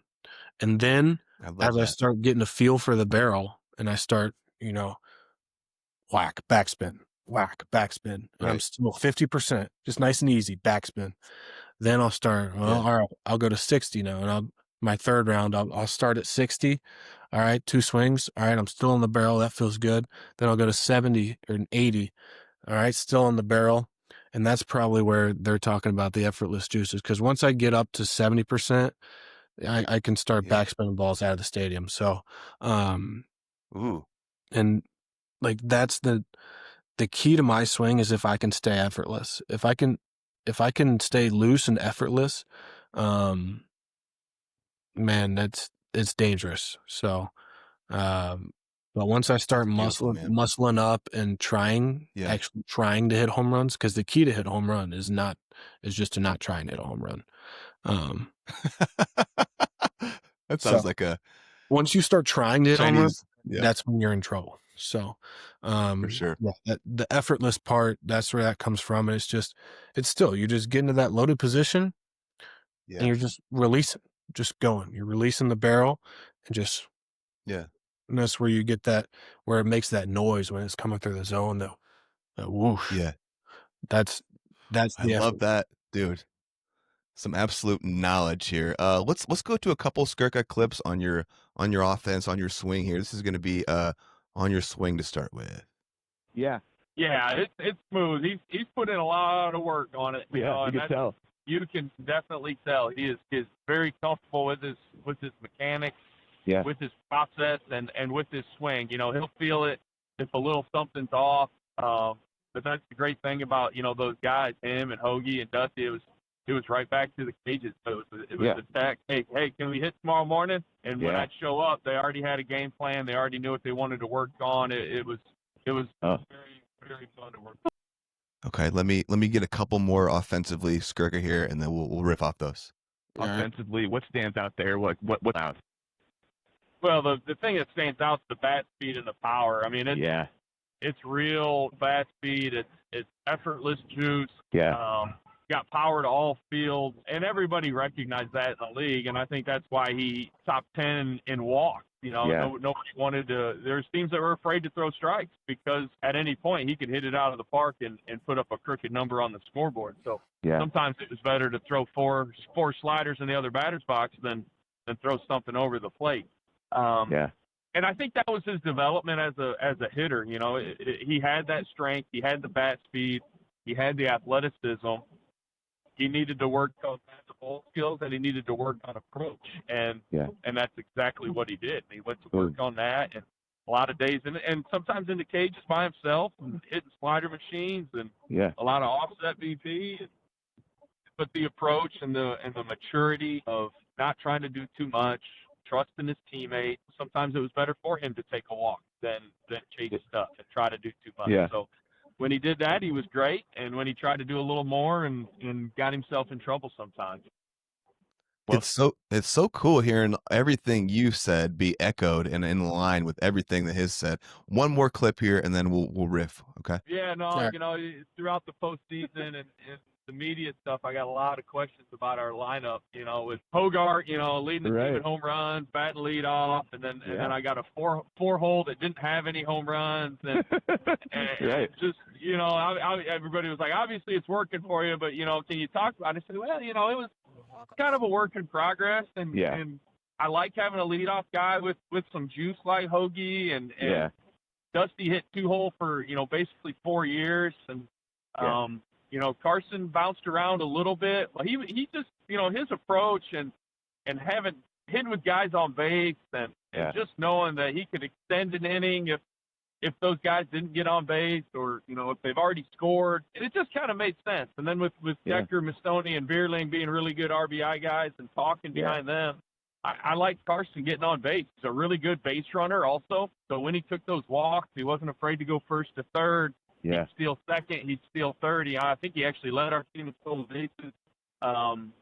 So the more at-bats I could get those three guys at the top, I thought we'd score more runs. Ooh.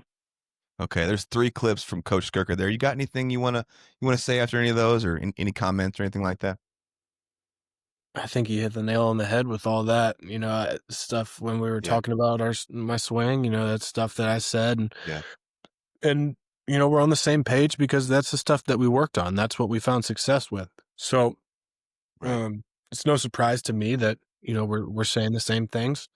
But that's pretty much it. I love that, dude. Tell me about moving into your senior year here. Did you know that this team was special? What did that fall look like for you guys? No, I did not know it was special. So, so me, Dusty, and Hoagie,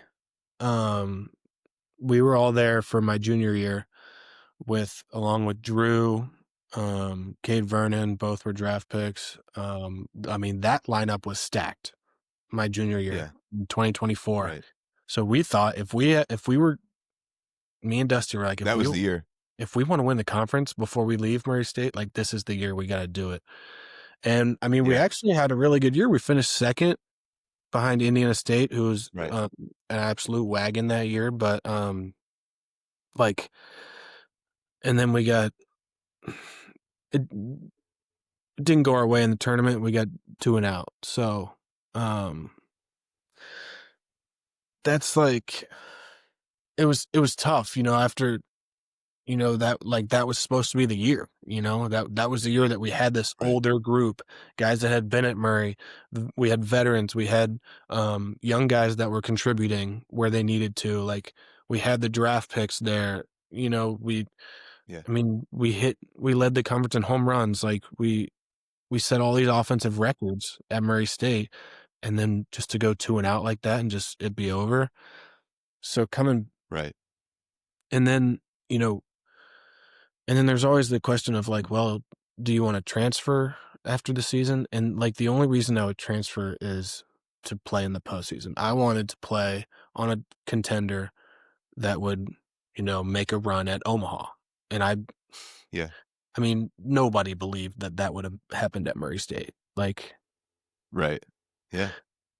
there's no reason that I should be called So crazy for thinking that I can't do that at Murray State, because No. it's never been done, and most likely it won't happen. Just Right. so that would have been the only reason I would have transferred. But Was that ever something that you gave serious consideration to? Portal. yeah, I hit 310 with 15 homers. Like, that's pretty good, and that's worthy of Right. going to a team that's going to contend. And Right. that was something that I thought about. But ultimately, I thought, the benefits that I would have at Murray State outweighed what I would have somewhere else. Thinking about myself. I bet you're glad that you stayed. Definitely, yeah. But yeah, like, going into that fall, I'd felt like the pieces were there, Yeah. but they weren't in place yet, and it was a lot of uncertainty. It was like, this guy's good, but if he can just produce for us in the spring, like, we'll be fine. Or if we can have this guy, I think he has Sure. the potential to be good. And this guy, if we do this and do that, like, he'll be all right.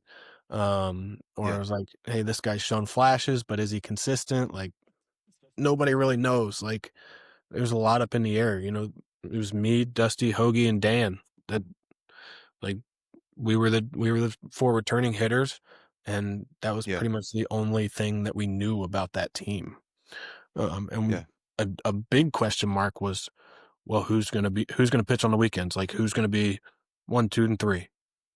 And up Yeah. until opening day, even we didn't know who was gonna Up start in the air still. those Right. games. Yeah, like, and I'll be honest with you, in the fall, I did not think we were gonna be good.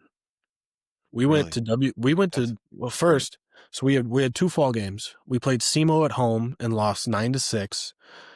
Didn't Yeah. play that great.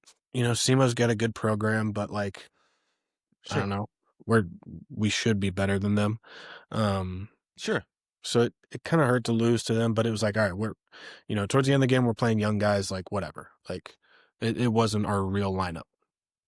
And then we go to Yeah. WKU, and man, I don't know if I'm allowed to swear on I here. already but know the story, but we got our asses kicked. So, and it wasn't just in, like, they hit better than us. No, it was every single part of the game. It was defense, it was pitching, it was offense, it was base running, it was everything. Like, yeah. every single part of the game, like, they whooped us bad. I think the final score was like 24-2 or something. The one highlight was Lord. that I hit a triple, and then somebody had a sac fly to hit me in. That was like one of the only runs we scored. And then one of our guys hit a homer. Like, and we were sitting there like, oh my gosh. And this is how we end our fall. Right. We got this bad taste in our mouth. And Yeah. we always meet. I won't get into the whole story of that game because it's kind of ugly, but we always meet after the game in the dugout. And Skirkle, talk about his points for the game and what he saw and what we need to get better on, and going forward, how we're going to approach this. Well, this was the only time we did not meet in the dugout. He started walking out to right field, And I'm like, hey guys, like we gotta go out to right field. So I knew something was up because we're meeting in right field, which we never do. Sure. And Yeah. it was at that moment that it was like we saw a different side of Skirk. You know, he didn't yell at us. You know, I think most coaches would have yelled at us and Sure. made us maybe run polls or something like. Yeah. But he got emotional and he like started crying. He started talking about, you know, why he cares so much about us and why he cares so much Yeah. about this program and why he cares so much about, you know, developing baseball players. And so it really just kind of like struck a nerve because, like, I mean, he was in tears talking about this stuff. Right. And then, you know, after he did that, you know, we got back and me and Dusty held a player-led meeting in the locker room. And, you know, it was really just like, guys, this is the fall. Like, there's no reason Yeah. to panic. Okay. Like, it's Yeah. freaking October 22nd. Like, no reason to panic. Like, the only thing that we should take away from that is the feeling of getting embarrassed on a baseball field. So that when we go about our daily work from October to February, when we show up on February 19th or whatever it was, we don't feel that again. Yeah. And that feeling of being unprepared going into a game, like, we're not going to feel like that again. And I think after that WKU game is when we really like clicked as a team and started taking everything seriously. And Yeah. the attention to detail on every single drill and every single rep, it was so good that when we got to opening day, like, Yeah. it was unreal. Like, we were, as a team, Ready. we were ready to play and we were prepared. And that goes to Coach Skirt because, you know, I feel like a lot of times teams will look forward to the opening day or start of the season, but it wasn't like that with us. We were looking forward to the next day so that we could have another chance to grow and build with each other and, you know, get ready. Where it Yeah. was like we had our I like head that. down and we were just working every single day. We weren't thinking about the season. We weren't thinking about next month, next week, nothing. We were thinking about that Yeah. day and how we could The get better work, as a the team that day. process. Yeah, our process. That's what we were thinking. Man. So, and then once opening day came, like, it was just time Yeah. to compete, and we went out and competed, man. Hell of a season. Let's roll ahead to the let's get to the MVC tournament here. So Mhm. I remember, you know, following you guys the whole year, like, man, Murray's pretty strong this year. That'd be awesome if they won the MVC tournament. Like, and you know, talking with former teammates of mine, you know, texting back and forth, like, that'd be so cool if they won it. And take me through the MVC tournament at ISU. What memories are loud? Let me give you some wins here. 15-14 against Belmont. You go 1-for-3 with a home run. 10-5 versus Carbondale. You go 3-for-5. 5-2 win UIC. You go 1-for-4 with a home run, and then a 10-5 win against Missouri State. You go 1-for-5 with a double. Are there any memories that jump out to you that you want to talk about from the tournament here? Yeah, so overall, like, this was our Super Bowl. This was our goal for the Right. season. I think a lot Yeah. of mid-majors, like, their College World Series is the conference tournament, and that was what ours was. 100%. That's what we wanted. You know, we didn't want, you know, we weren't aiming to go to the College World Series or anything. Like, we wanted the conference tournament. Right. So when we're talking like nerves or like pressing to win, like, that's what happened in this time. You know, I remember going back in the hotel room and just laying there and like just staring at the ceiling just because I wanted to win so bad. I wanted that ring. You know, I wanted the championship before I left Murray, and it was my last shot.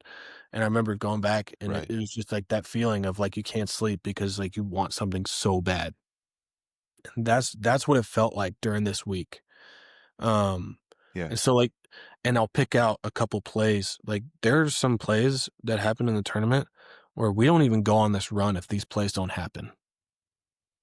Because Really. most likely, if these plays don't happen, we lose the game and we don't have enough pitching to climb out of that hole. So like game 1, it was like sleeting rain in May. It's like 40 degrees. And we're like, what is going on? And Silva's on the mound, and I love Silva. He didn't have his stuff that day, and he'll tell you that. Like, those days happen. That happens. Part of baseball. Sure. So a team that we knew we were better than, they were hanging in with us, and they actually had a lead in the 7th. Remember I told you that my best friend was at Belmont? Right. Well, he's their closer, and he's all conference closer, and he's one of the best, one of, if not the best closers in the conference. Well, yeah, 7th inning rolls around, and we get something rolling. We get a runner on, then an error, and I come up to the plate with 2 outs, and they put him in to face me because they knew we were down by 3 at that point, and it was a huge point in the game. And man, all I could think about was hitting a home run. But I had to dial myself back in and think about the process, and I did, and I ended up hitting a home run, game-tying home run, where we really, after that homer, we didn't have anything going against him. Like, if that homer didn't happen, man, who knows? Crazy. We might have lost the first game and then been done. Like, isn't that nuts? So Hoagie ends up walking us off, but that was off a different guy. Yeah. But like, for the rest of his outing, like, we didn't get anything going. So scoring 3 runs off him was highly unlikely, in my opinion. Man. So, and then we get to who was game 2? Carbondale? Game 2 would have been, well, I had Belmont game 1, SIU, Carbondale. So game 2. In that game, it was completely different because the wind was blowing straight out, and Carbondale is a team that relies on home runs to win games. Yeah. So we knew, we were going to have to pitch it, play defense, and, if they were to hit homers, like, they had to be solo home runs because we just didn't want base runners on when they had their big swings. So I can't remember what inning it was, but Dan Talkins out in left, and he makes a ridiculous catch to rob a home run that would have tied the game late in the game. If he doesn't make that catch, I don't think we win that game. That would have given them all the momentum in like the 8th inning, and, they would have came up, hit a home run, won the game. So, I've never seen him make a play like that. Dan will tell you he can swing the stick, but he's not the best left fielder that I've seen. Dude, we were all laughing at that big old boy lumbering around left field. All of us former racers and Breds. We loved him. He looked sweaty and the long hair. It looks like he's not the most agile, but he can swing it. I'm totally with you on that. And just out of nowhere, he robs his homer and basically wins us a game. And then throughout the rest of the time, Dan had a big homer against UIC. So Will had a big homer against Missouri State in the championship game. Connor Cunningham, big homer. All these guys that you're just stepping up. And, when your moment comes, you're stepping up and you're getting the job done. Like, that's our team. That's our team approach, is that, like, it was a different guy every night. Whoever needs to step up will step up.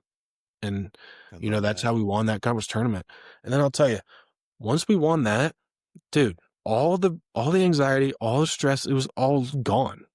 Like, that was our Super Bowl. That's what we got what we wanted. And now it's just time to go have fun and just play for however long with this group of guys. Like, and like, nobody expects you to keep winning after this, right? Like, there's nobody in the country that thinks Murray State is going to make it to the World Series. So, like you said, like, there's not pressure on you guys. You guys aren't Tennessee that every year you're expected to go, right? And if you don't go, it's a letdown. Yeah. So fascinating. You guys wrap that up. Incredible for especially because, Murray switched from the OVC to the MVC, which from what I think is a little stronger a few years back. But moving on to the regional tournament in Oxford, you're at Ole Miss. I can't imagine what's going through you guys' head here, but let me just recap some of the games here. Game 1, Ole Miss, 9-6 win. You go 1 for 5, 2 RBIs. You guys played them really tough earlier in the year, if I remember. It was a 1-run game. Next up, Georgia Tech, 13-11 victory. You go 1-for-2 with two walks. Then you guys lose to Ole Miss in a rough one, 19-8. You go 0-for-4. Finally, the crazy 12-11 win. Ole Miss fights back late. You go 3-for-6 with an RBI, 2 doubles. Anything jump out from any of this that you want to talk about? Whatnot. What an incredible experience, I'm sure. Yeah, so I'll say this. On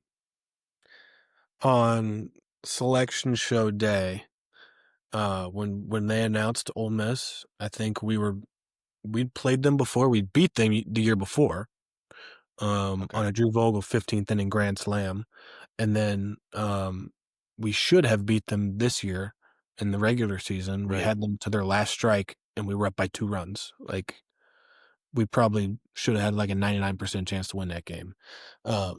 Yeah. But I think we were all pretty confident that, like, hey, we can go make some noise here against this team that we've played, and we've played them well. We were a little, like, I think we had the toughest draw, because Georgia Tech should have hosted. They're the ACC champs. Like, I believe they should have hosted. They're a good team. And then WKU is one of the best 3 seeds in the country. I know we beat them, but, like, that was after they were coming off of 5 straight days playing. So, I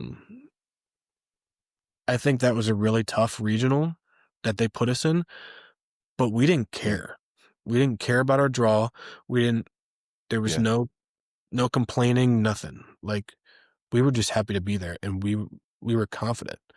And then 2 days later, Ole Miss announced that they're going to throw off and save Elliott for game 2. That's when we really were like, oh my gosh, we're gonna beat the brakes off these guys. Like, they're gonna smack us already. And when they announced it, I went back and I watched his last start from the SEC tournament, and I'm like, we're gonna crush this guy. Really? Yeah. And so why did you feel so confident? Because we'd hit righties better all year, and he was leaving. Like, he had good stuff, but it was down the middle. It was like sinker slider, but he threw too much stuff down the middle. And he did that. I mean, Hoagie, first pitch of the game, hits a home run. Dusty hits a double. I hit a single. And just like that, we're in business in the first inning. So, and I think that kind of set the tone for the rest of the regional. Because that's what we did the rest of the regional. And after we took them down on Friday night, you can take the crowd out of it because we were already comfortable. And then we went and played Georgia Tech, and it was the same thing. You know, we 5-spotted them in the first inning. We punched them in the mouth, and then whenever they punched, we punched back. So, to be honest, I couldn't tell you what we did to be successful. I couldn't tell you how we started. I mean, we got a lot of rallies as an offense. Couldn't tell you how we started them. I think that's with our process. It puts us in position to start rallies. And then also just having guys that are competitors and dogs. Like, that's what we were. And, you know, we didn't let the external noise get to us. Maybe a little bit on that game 4 or whatever it was, when Ole Miss started coming back. But, yeah, I mean, we were just enjoying it and having fun. Yeah. So clinching, what'd that moment feel like? It was surreal, man. It was like, because going 2-0 and beating Ole Miss and then beating Georgia Tech, like, we were kind of looking around like, are we going to do this thing? Like, what's going on here? Like, Ole Miss has got to beat us twice. One of these teams has to beat us twice. Like, we're in the driver's seat here. And it's like, nobody really saw this coming, but, like, here we are. And then, like, when we clinched, it was, like, surreal that we had just won a regional against 3 really, really good teams. I remember I was sitting there, and everybody has gone into the locker room to take a shower. and I'm sitting there in the infield just looking around. I'm literally sitting on my butt, just looking around. There's nobody there except me. And then Hoagie comes out, and me and Hoagie are sitting there next to each other just talking. And then Skirt comes out, and all three of us, we sat there for like 15 minutes and just talked. And we're like, man, this is awesome. Like, what's going on right now? You Soaking know? it in. Yeah. Right. And there was still so much more to come. Can you believe that too? Yeah. Man. A little, like, we didn't, I mean, at that point we knew we were playing Duke. So, Right. I mean, I was confident that we were going to beat Duke. So take me there. Going to the Durham Super Regional, you guys know that you're a couple games away from going to the College World Series, cementing yourself in baseball history forever, you know, as this incredible Cinderella story. I mean, Murray State baseball will always be quoted. Every College World Series, you guys will be mentioned. There'll be pictures of you guys. You know, heroes get remembered, but legends never die. You guys are forever in baseball lore. Durham Super Regional, let me just rehash. 4-7 loss to start it. You go 0 for 3, couple walks. Game 2, 19-9 win. You go 2 for 4, 3 RBIs, 2 walks and a pump. Game 3, incredible. I still feel chills thinking about this. You guys beat Duke 5-4 in a nail biter. You go 2 for 5 with a double. There's a crazy slide at the end of the game. Just anything jumping off that you want to talk about from this time. Such an incredible moment in Murray State baseball. All right, I'll start from the beginning. So, like, from the travel day, like from when we got there, you know how, like, when you're a kid and you're going on vacation, you get that, like, kind of excitement feeling of, like, Yeah. you're Oh, yeah. going wherever you're going to the beach, maybe. Like, that's how it felt. Like, it felt like we were kids again, man. It felt like we were a group of 5-year-old Yeah. kids just playing for the love of the game. Like, that's what it felt like. And, like, I hope that every person who plays baseball gets to experience that at some point, because it's so amazing. Like, when there's nothing on your mind except just going out there and having fun with a group of guys you love, like literally taking it back to when you were a kid. Like, Yeah. that's what it was, and that's what it felt like. And so, like, on the plane ride, you know, we're all joking around on the bus, you know, just like not being serious at all. Like, we're just cutting up and, you know, enjoying the That's time we got. amazing. Yeah. We take that into practice day when we get there, and it's downpouring on us, and we don't care, and we're just having fun, like we're in the backyard. Like, I mean, it was amazing. And then going into game 1, I don't know if there's a little bit of nerves just from the stage we were on. I know that day I was a little sick. Okay. And it was about 102 degrees, and I felt like shit. So, but I will tell you this: we got back on the bus after we lost, and I looked at Dusty. Yeah. And I looked at him. I said, "We're gonna win this series. We're better than that team." Like, I looked him in the eye and I said that, and I meant it, and I believed it. Yeah. I think we did too. That we believed we were better than that Yeah. team, and we showed it. The next day, it was popped 19 runs on them. Yeah. It's kind of a little bit of a statement, Sure. you know. But game 3, it had that game 7 feel to it. It was a game 7. Yeah. You know? Different. Right. It's that feeling of, like, everything you do has an impact on the outcome of this game. Like, every single pitch that's thrown, you know, there's a little bit more on everything we do. And I thought we played a really clean game. We played really with high energy. We played, you know, I thought we played great, and I thought Duke did as well. I thought they played a great game. But, you know, there's a couple, you know, Luke Mastoni home run to take the lead. Jonathan Hogart with 2 homers. Like, big time players are going to make big time plays when the lights come on. And, you know, I don't know why they kept throwing fastballs into Hoagie, but they did. And Luke Mastoni, talk about him. He's got 2 homers on the year, and then in the in the 8th inning of the biggest game of his life, he hits a home run. Like, to send us to Omaha. And then Graham Kellum, oh my gosh, that dude is absolute nails. When you put him in the game's over. Like, It's over. Yeah. I can't say enough about him. So, like, when you have this confidence and this swagger and like all these guys that are like big time guys, like they're gonna make big plays. I love that. Take me through the very end of that game, that slide. What did it feel like to feel like you guys had won it, and then they roll it back and you guys got to win it again? So right when they, like when, I guess it kind of caught me off guard because there's only one out. So in my mind, I'm thinking we got to get 2 more. And so I'm thinking the game's not over. And I see the ball hit to Connor, and I'm immediately thinking that's too slow to turn 2. We're not turning 2 here. But he flips it to second, and Dom does whatever the heck happened at second base. And so I'm thinking that we got to get 1 more in my head, that the game's not over yet. But when the umpire called interference, like it just hit me. All the emotion just ran out. And I remember I dropped to my knees, and I'm like, everything had just like, I'd finally like, oh my gosh, we're going to Omaha. Right. And and we're celebrating and we're dogpiling. And then I hear Will in the back of my head, and Will's kind of shutting us down. And he's like, hey, like it's not over. It's not over. I kind of look around like, what's going on?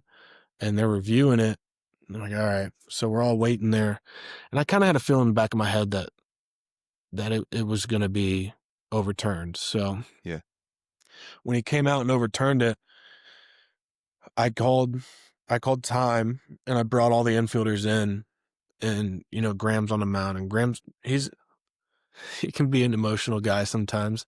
I know he doesn't show it, but he's complaining, just, doing all that stuff, talking about the umpire. And and I'm like, listen, guys, like whatever we gotta do, we gotta lock back in because we need 1 more here. Like, Sure. everybody do what you got. Like, we need 1. That's all we need. And so Graham did a great job. He reset, and he came back, and he filled up the zone and got his out.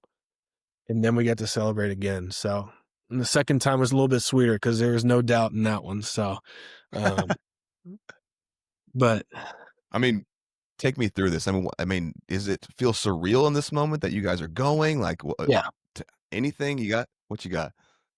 Oh, it felt so surreal. Like, I think it's just starting to hit me like right now that we played in Omaha, but it was like, what? Right. It felt like a dream. Like the Murray State Racers are going to be playing in Omaha. Like what? Right. Just because I never thought. Does it still feel like a dream in ways? It does. Like I'll look back on my phone at pictures, or like I have my jersey hung up above my bed it still has the College World Series patch on it. And I'll look at it like, man, like, is this real? Did it really happen? Yeah. But there was that bit of excitement because going back to when I was a kid, the College World Series was something that I loved to watch, and it always happened in the summertime. You get that special feeling in the summertime, and that special feeling, like especially being a Nashville kid, I love the Commodores, I love Vanderbilt. Like when it got to June, like it was time for the Commodores to start going to the College World Series. So, like I remember that excitement of coming home from wherever I was that day, and the Vandy game was on, and I get that little feeling, and they play that certain song that they play at every College World Series. Yep. And so like when I started thinking about it after the game, and I was like, that's gonna be me, like, and I got that feeling back. It brought that feeling back of when I was a kid watching the College World Series, and just that whole the whole town buzzing just from everything. Like I had never seen a town rally behind. Well, so the only other time I'd seen a town rally behind a sports team like that was 2016 when the Nashville Predators went to the Stanley Cup. Stanley Cup Finals after being the last team to make it in the playoffs. Right. And I lived that here kind of from the outside, but then I got to live it from the inside when we were at Murray. Like It's such a Yeah. special feeling. It makes you feel like you're making an impact on people's lives. And like that feeling alone is like, whoa, like I actually have an impact. Powerful. And Yeah. then like on the plane ride home, I'm carrying the trophy, and I just didn't even think Yeah. about anything. That morning I had put my Jesus Wand shirt on. I didn't think Yeah. I anything saw of it. that. Um, and then there's, people are taking pictures as we're going through the airport, and then NCAA baseball ends up posting a picture of me holding the trophy, or me and the trophy in the plane seat, and I had the shirt Yeah. on. It popped off and went viral everywhere. And so just like It to have did. to have an impact and be able to share my faith like that. And Absolutely. I'm looking through Instagram and I'm seeing like random companies are making this shirt with our logos on it. It's just a picture of me. And I'm like, man, that's awesome.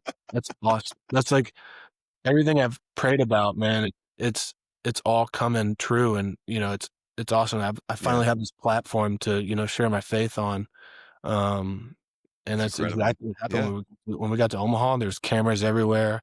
There And then were. I gave my testimony, and man, that's everything I ever asked for. You guys were incredible behind the microphone at the College World Series at all. Take me through the atmosphere. What did it feel like there?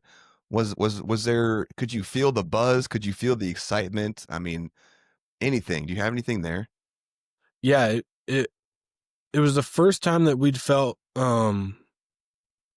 a hometown team, or it felt like we were playing a home Hmm. game. You were there. You heard the Everyone was crowd. rooting for you.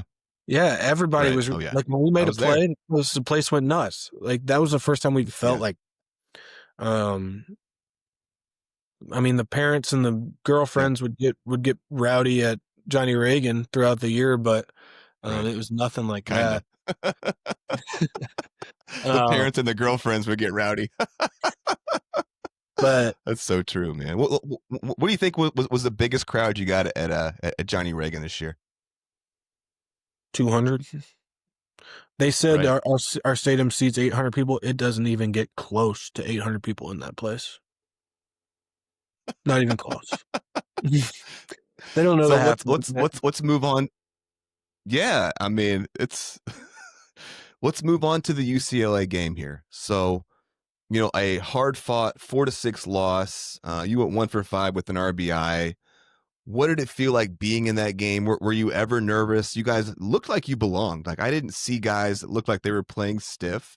It just didn't roll your way. But I mean, you guys looked like you belonged out there. And I remember feeling so proud of you. So, you got anything from this game? Does anything stand out? Any memories? Yeah, so I tell people when they ask me about what it's like playing there, um, I say, listen, I played close to 250 college games. I don't get nervous Hmm. before the game. Like I've been there before. I've played so many games that I don't get nervous. Um, Yeah. but standing like on deck in the first inning in the College World Series, like my hands were shaking a little bit. Like that's the only time I've been Yeah. nervous on a baseball field. Which it's natural. But after that first at bat, it was gone. It was like, all right, I'm here. I think you could Right. see it in the first at bat. I Yeah. chased a couple pitches that I shouldn't have chased. But Mhm. I felt like maybe the whole team was like that, because I honestly felt we were better than UCLA. I thought we were the better team. I do too. They had a couple bounces, found a couple gaps. We just Yeah. didn't. Felt like we hit the ball hard all day. They I will give it to them. They play incredible defense, which I think West Coast teams, that's what they do. Yeah. So a couple defensive plays that really kind of shut our offense down. Um, but I think if we could have that game back, I think it would go differently. Um, but I mean, I can't even describe it. Like playing on that field in the College Yeah. World Series, I can't put it into words. It's incredible. I can't imagine either. Let me ask you this. Um, I can't imagine at the start of the year you were thinking you were going to be in a full on like College World Series press conference with microphones in your face at the end of the year. Was Dustin Mercer said, he called it baseball heaven. you guys were incredible on the microphone. What was that like for you doing those kind of press conferences? It was fun. I mean, we had done it. We'd done it in Oxford, done it in Durham. It just didn't get the national coverage that it did in the Right. College World Series. So, I mean, we had some experience with doing media stuff, and then Okay. there's a local newspaper guy at our games at home that'll interview us. So we had done a little bit of media stuff, but nothing like that with the national media. To that scale, right? Yeah. You really got to feel it on our practice day. So you'll get an hour practice, and then after, while the other team's practicing, you kind of hanging around the dugout, and that's where all the media is, like doing baseball, the 11.7, all those national like social media services are there, and Yeah. they're interviewing you. And I had a couple. I don't know if you've seen them. They're on my Instagram page, but it was like, as I started doing it, I started getting more comfortable with it and kind of just having a little fun with it, and just, I don't know, Yeah. being loose. And so as we did more, we got more comfortable with them. And Dusty did a number of them. I Hoagie think did you a might have number of them. paused. You still there, bud? Yeah, I'm here. You got me? Yeah, you're good. Keep going. But yeah, we all did a number of them. And then once we got up into the post game room, it was kind of the same thing. Yeah. And then it was really just being honest with our answers, being open. Like, Sure. just, I'm sure it would have been a little more fun if it was after a win, but Sure. yeah, it was still fun no matter what. No, you guys, let me commend all of you. You all came across so authentic, so mature. I could not have imagined handling myself in the similar way when I was 21, 22, 23. You guys were just incredible. Let's move on to the Arkansas. Tough game for you guys. I think you guys ran into a pitcher that probably would have shut down a lot of professional teams on that day. Gage Wood was throwing upper 90s with ride, life. He was on it that day. Let's you got anything from this experience? Like, he was obviously shoving that day. Yeah, first off, I mean, that was one of the best pitching performances I've ever seen in my life. Like, I'll give him all the Seriously.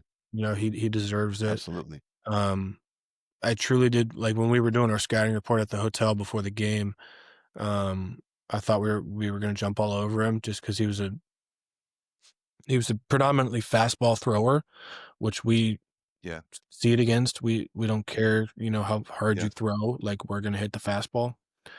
But there was something different about his fastball.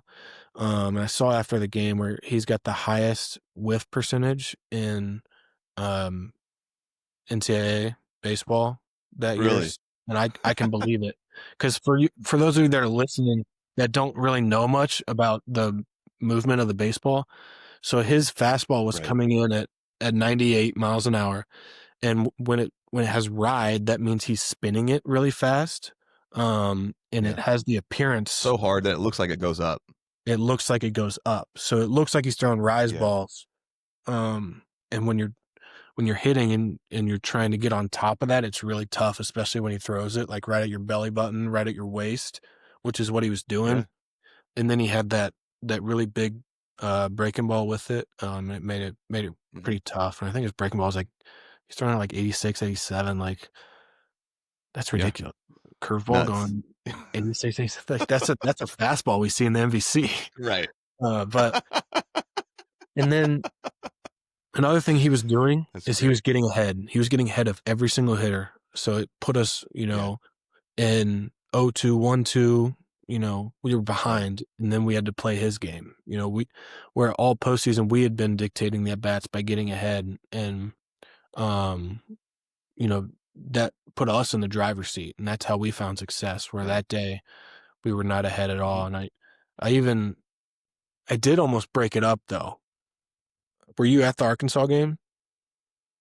Yes. No, sorry, excuse me. I was not at the Arkansas game. I was only at UCLA. I did almost break it up. I actually hit one pretty good. I got a fastball down, and I hit it to the first base. I remember that one. That's right. But I didn't. That's right. I got it pretty good. I don't know the numbers on it, but I definitely barreled it. For sure. So season ends there. Obviously you guys wish you could have done a little more at the College World Series, but incredible that you guys got there, that you made your mark. What does it feel like, when it's over, when you realize your season's over, your time at Murray as a ball player is over, coming back to earth here? It was hard when it first happened. Once we had that final out, it was tough.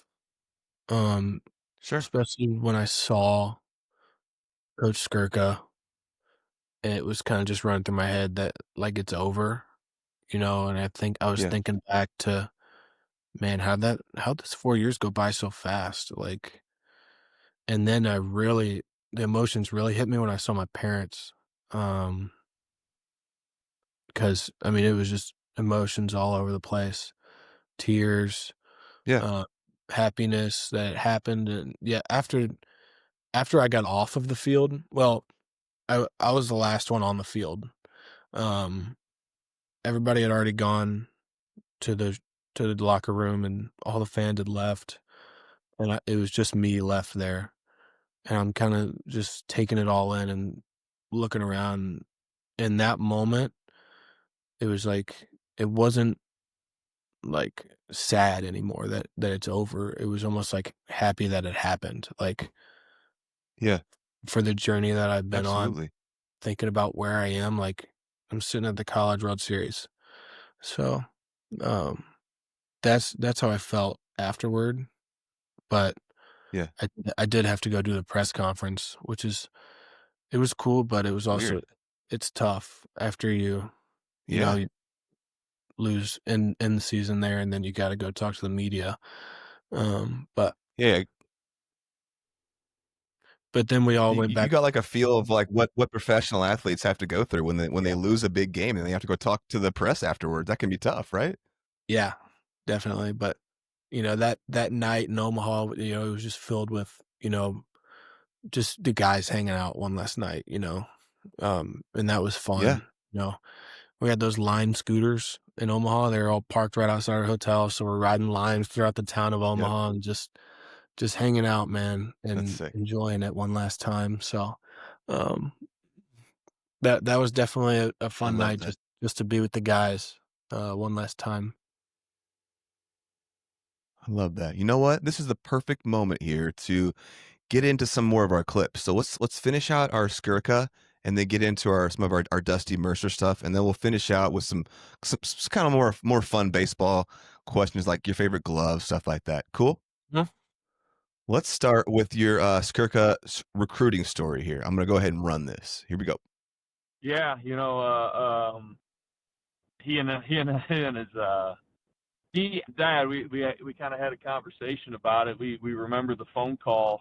It was during COVID, and Carson couldn't visit, so we saw him play beforehand, and then the recruit process took place after. And not being able to get him on campus, not being able to spend time with him in that sense was unique.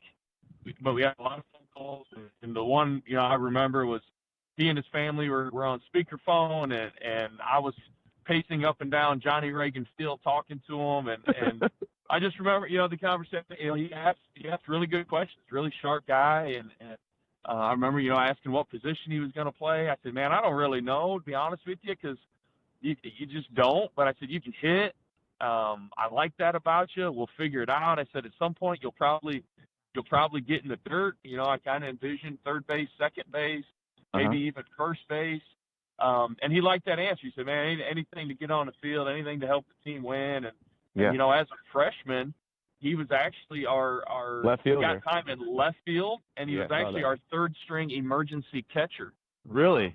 Okay. We had a couple injuries in the fall, and we sent him home at Christmas break with catching gear and a glove, and said, hey, man, to get on the bus, the 27-man roster, we might need you to, emergency catch if a couple guys get hurt, et cetera, and didn't bat an eye. Went home, did it. Didn't enjoy it, I'm sure, but caught bullpens for us in the spring. Never caught an inning, but it's character and the development that he went through. But the recruiting process was a little unique, but we liked a lot about him. He came highly recommended from people we trusted. So it all kind of made sense. Funny that you're having to dust off that catcher's equipment again, man. That's Yeah. we'll get into it here in a sec. Let's go. Grew into his leadership. Here we go. Do you have any thoughts on his kind of intangibles, leadership? Yeah, he grew into that, and I think that was neat to see also. In the 4 years with Carson, it's not like he was an immature freshman or anything like that. It's just to see the development on the leadership side.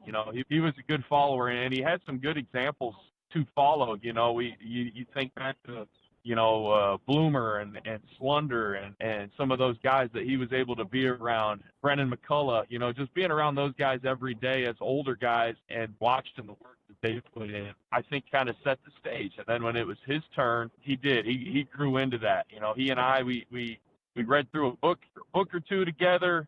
We had some meetings, just about his development and his leadership development. But he wanted that, and I think that's kind of what makes those guys special, those intangibles of being a competitor, of coaching the other guy. I don't know how many times, at practice this year, I'd go to say something to somebody, and Carson was already saying it, or I could tell he was about to, and just let him do his thing, let him lead the younger guys, and it was in a great way. It wasn't demeaning, it wasn't bullying, it was, hey, this is how we do things, or this is what needs to be done, and obviously with his track record and it just, it was pretty easy, I think, for those younger guys, and even new guys. I don't even want to say younger guys. I think just newcomers, to follow his lead, and him and other guys, Hoagie, Mercer. It was very lucky to have three guys like that, on the position player side to lead things.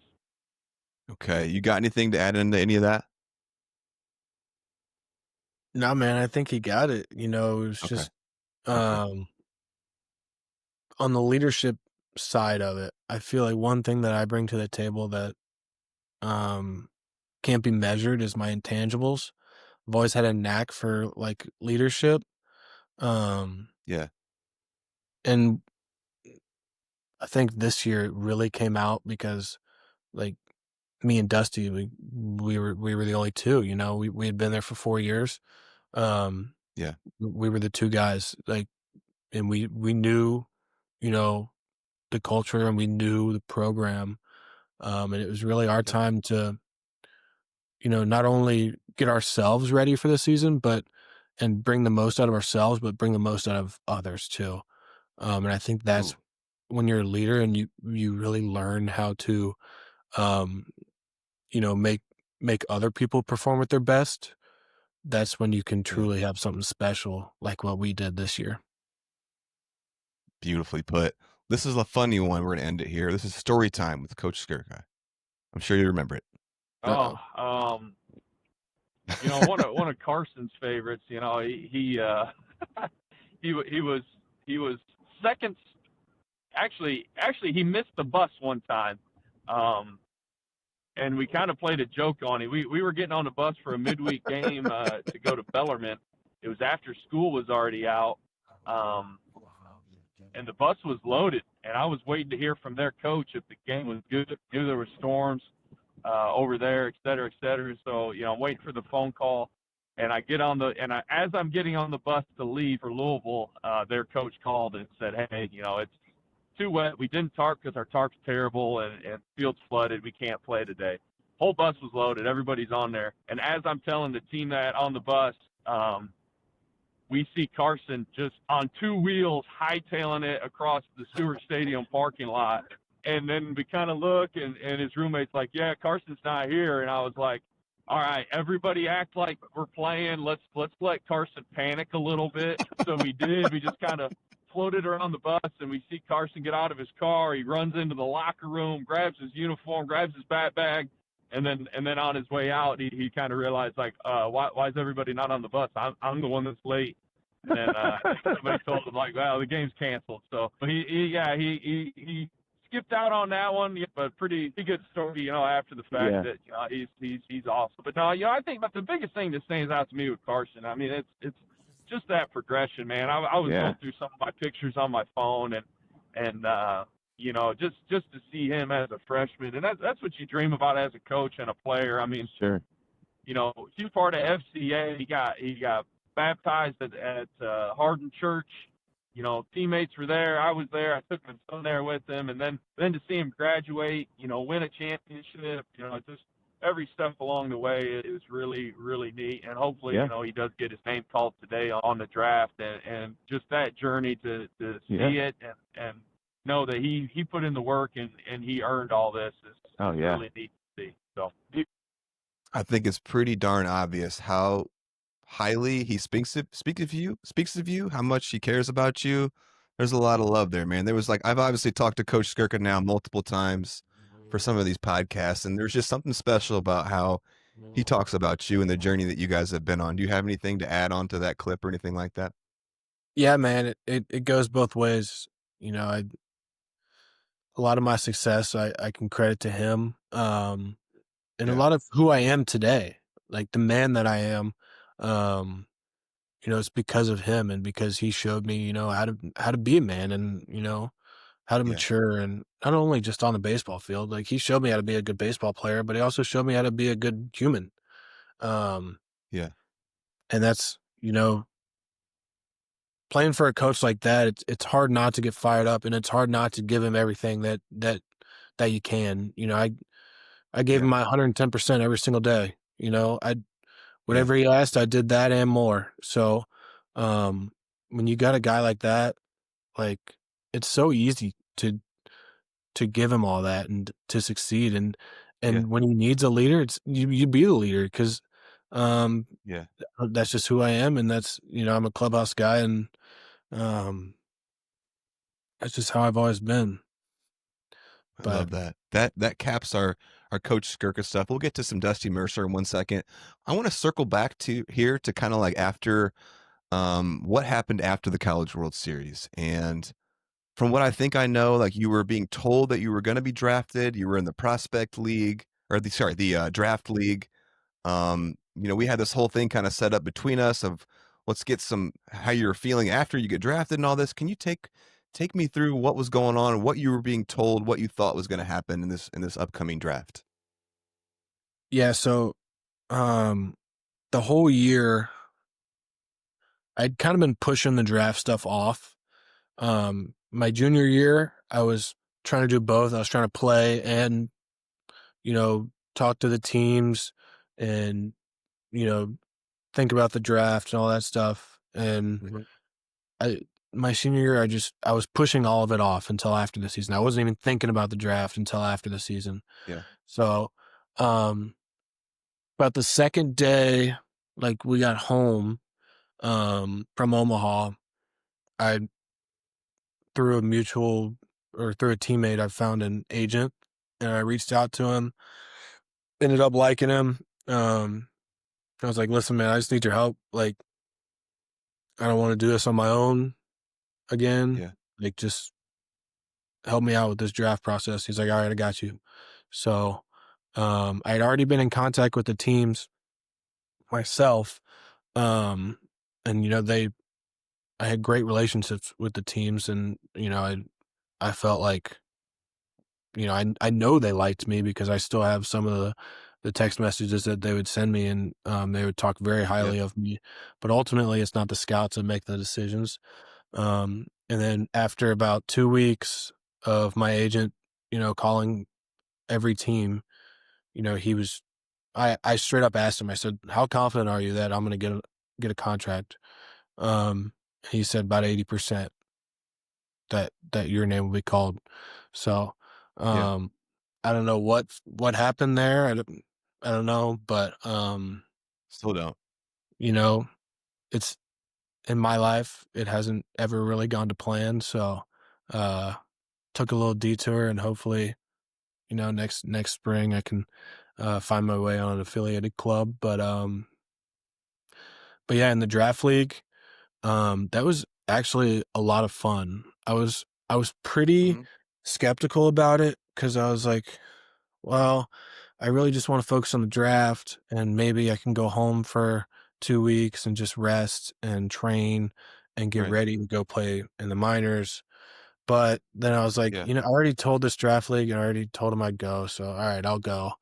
And I drove the 10 hours up to Youngstown, Ohio, and it was Mhm. actually a lot of fun. The coaches there are amazing. They're all ex-big leaguers, um, Yeah. and the competition was crazy. Like, I was seeing better arms there than I saw on the postseason run. So, I mean, Yeah. we got high schoolers throwing 101, like, every night it was 95 with sink, and Yeah. I actually did really well. I hit 303 Yeah, you hit with well. I saw that. 90 or 950 OPS. Like, Yeah. um, I played 10 games. I didn't end up hitting a homer, but I had 5 doubles in 10 games. Um, Yeah. so I mean, I thought I did well. I thought I did enough to, hear my name called. Ultimately, that wasn't Yeah. what happened, but yeah, and then my agent hooked me up with the indie ball team in Montana, so I headed up there. Right. But then, obviously, if you don't get selected in the draft, a lot of guys are hoping they're going to get picked up as a free agent. Now, obviously, you were probably hoping that was going to be the case as well, and it just didn't happen. Yeah, I had Skirt on the phones for me. I had my agent on the phone for me. Yeah. I was Hoagie and Silva are with the same agency that I'm with, so um, Hmm. I got to see them both get signed in the same day. And me, I'm Yeah. thinking like, all right, when's mine coming? When's mine? Any So moment. You're right. yeah, it was a lot of like waiting, a lot of anxiety. Like it was Yeah. just um the the waiting was what killed me. Like I Sure. don't, I really still don't know what happened, but Right. everything happens I for a mean, reason. was this heartbreaking for you, or did you take it in stride and feel like you can pivot off this and still make a positive, or where was your head and heart at after this kind of snub and then not getting picked up? It was it wasn't like heartbreak, but it was almost like disappointment in myself. Like Okay. it was looking back at certain times in my career where I was like, oh, if I would have just done this, then I would have been good enough. Or if I would have just Yeah. um, Okay. not done this, then I would have been good enough. Or Yeah. like almost like a regret and disappointment. And it was like, um, I don't know, but I just turned, um, I mean, it's hard not to feel those emotions, but Sure. after about a day and a half, I really just turned, to my faith and spent a lot of time in prayer, man, and, a lot of time in the Hmm. word and Yeah. really just, you know, changed my perspective to, okay, this happened. How can we make it into something good? So, Yeah. I got Beautiful. that taste of my career being over, and I hated it. I never want to feel it Yeah. again. So I live every Ooh. day like that. I got that chip on my shoulder, and that's how I train. That's how I work out. That's how I do everything. So, you know, while I didn't get what I wanted, maybe Yeah. like good will come out of this because it's going to make me train even harder. And Well maybe I'll said. in the Well end, said. maybe I'll get the same You're spot, but frozen for a second. Are you still with me here? yeah, I'm Okay. good. You're good. All right, you can Okay. hear me. Cool. Yeah. I gotcha. I gotcha. So then you obviously you end up in the Pioneer League in indie ball. How did this experience go for you? Are you looking to go back? What's on the horizon for you? So it was bittersweet up there. Yeah. I started out good, struggled a little bit. Um, got in my head, you know, I think I got a lot thrown at me in a short amount of Yeah. time as far as like swinging mechanics wise. Um, Really? Like they were wanting to make some changes with you? yeah, but it was like stuff that I'd never done before. And Yeah. it was like trying to take it to the game. And I was thinking about it while I was in the box. And then I was losing all my Yeah. confidence. And it was just a weird mental state up there because in college, Okay. I was like, I played with energy, I played with flair, I played with confidence, swagger, like borderline arrogance, Yeah. like Right. that's what made me me, and that's what my personality was. Sure. And when I got up there, it was like it was like I was so in my head that all that stuff had gone away, and like I really, really struggled. But I never stopped working. You know, I was first one in the cages Yeah. every day, last one to leave. Like, Mhm. and really, you know, I think I'm taking this rest of September off of swinging. But once I get Yeah. going again, I got a really good plan for this off season to get back to where I was and get back to that mindset of, you know, Mhm. just not thinking at all and Right. just being athletic. Um, Yeah. and so I'm gonna go meet with a couple, you know, big league hitting coaches and just kind of pick their brains and stuff. Yeah. Just about a new strength program, and then I do have a contract from the Range Riders to go back. I haven't signed it yet, but I Okay. do have it. Still, Is there a possibility that something shakes out in affiliated? yes, I have a pro day in December. So the goal is Okay. to be ready to go by December. Um, Yeah. my buyout will drop down to pennies for these teams in December. So Okay. if somebody wants me, they can get me for spring training. If not, then Right. I'll head off to wherever and play. Sure. Okay. Absolutely. So, regardless, you are playing baseball next year. I really hope you get a chance in affiliated, man. I think you just need a shot. That swing plays. I believe in you, buddy. Let's let's move on to some Dustin Mercer clips here. He's got some. All right. This guy is just incredible when you get him in front of a microphone. Let's go as a teammate here. I mean, obviously, as a player, what everybody sees is the product he puts on the field is awesome. But I would say, as a teammate and a person, it's infinite times better. He teammate side of things, he never hangs his head on personal things. He's always picking up other people. He's very selfless on the field, and off, I should say. But just focusing on baseball, he's one of the most cool-headed people I've ever met. You couldn't tell whether he's 0 for 3 with 3 strikeouts or 2 for 4 with 2 homers. You wouldn't be able to tell. He's just one of those guys, and I mean that's infectious. Because on the other side of things, the guy comes in, hangs his head, throws something. That's infectious as well. It's like So everybody kind of feeds off Carson, and he's a vocal leader. He definitely leads by example. So he's got all that, and then just as a person, I mean, that speaks to him as a person as well, but knowing him as one of my really best friends, he's an awesome guy. I mean, outside of baseball, he's, like I said, he's checking up on people. He's religious, and he has all those great values.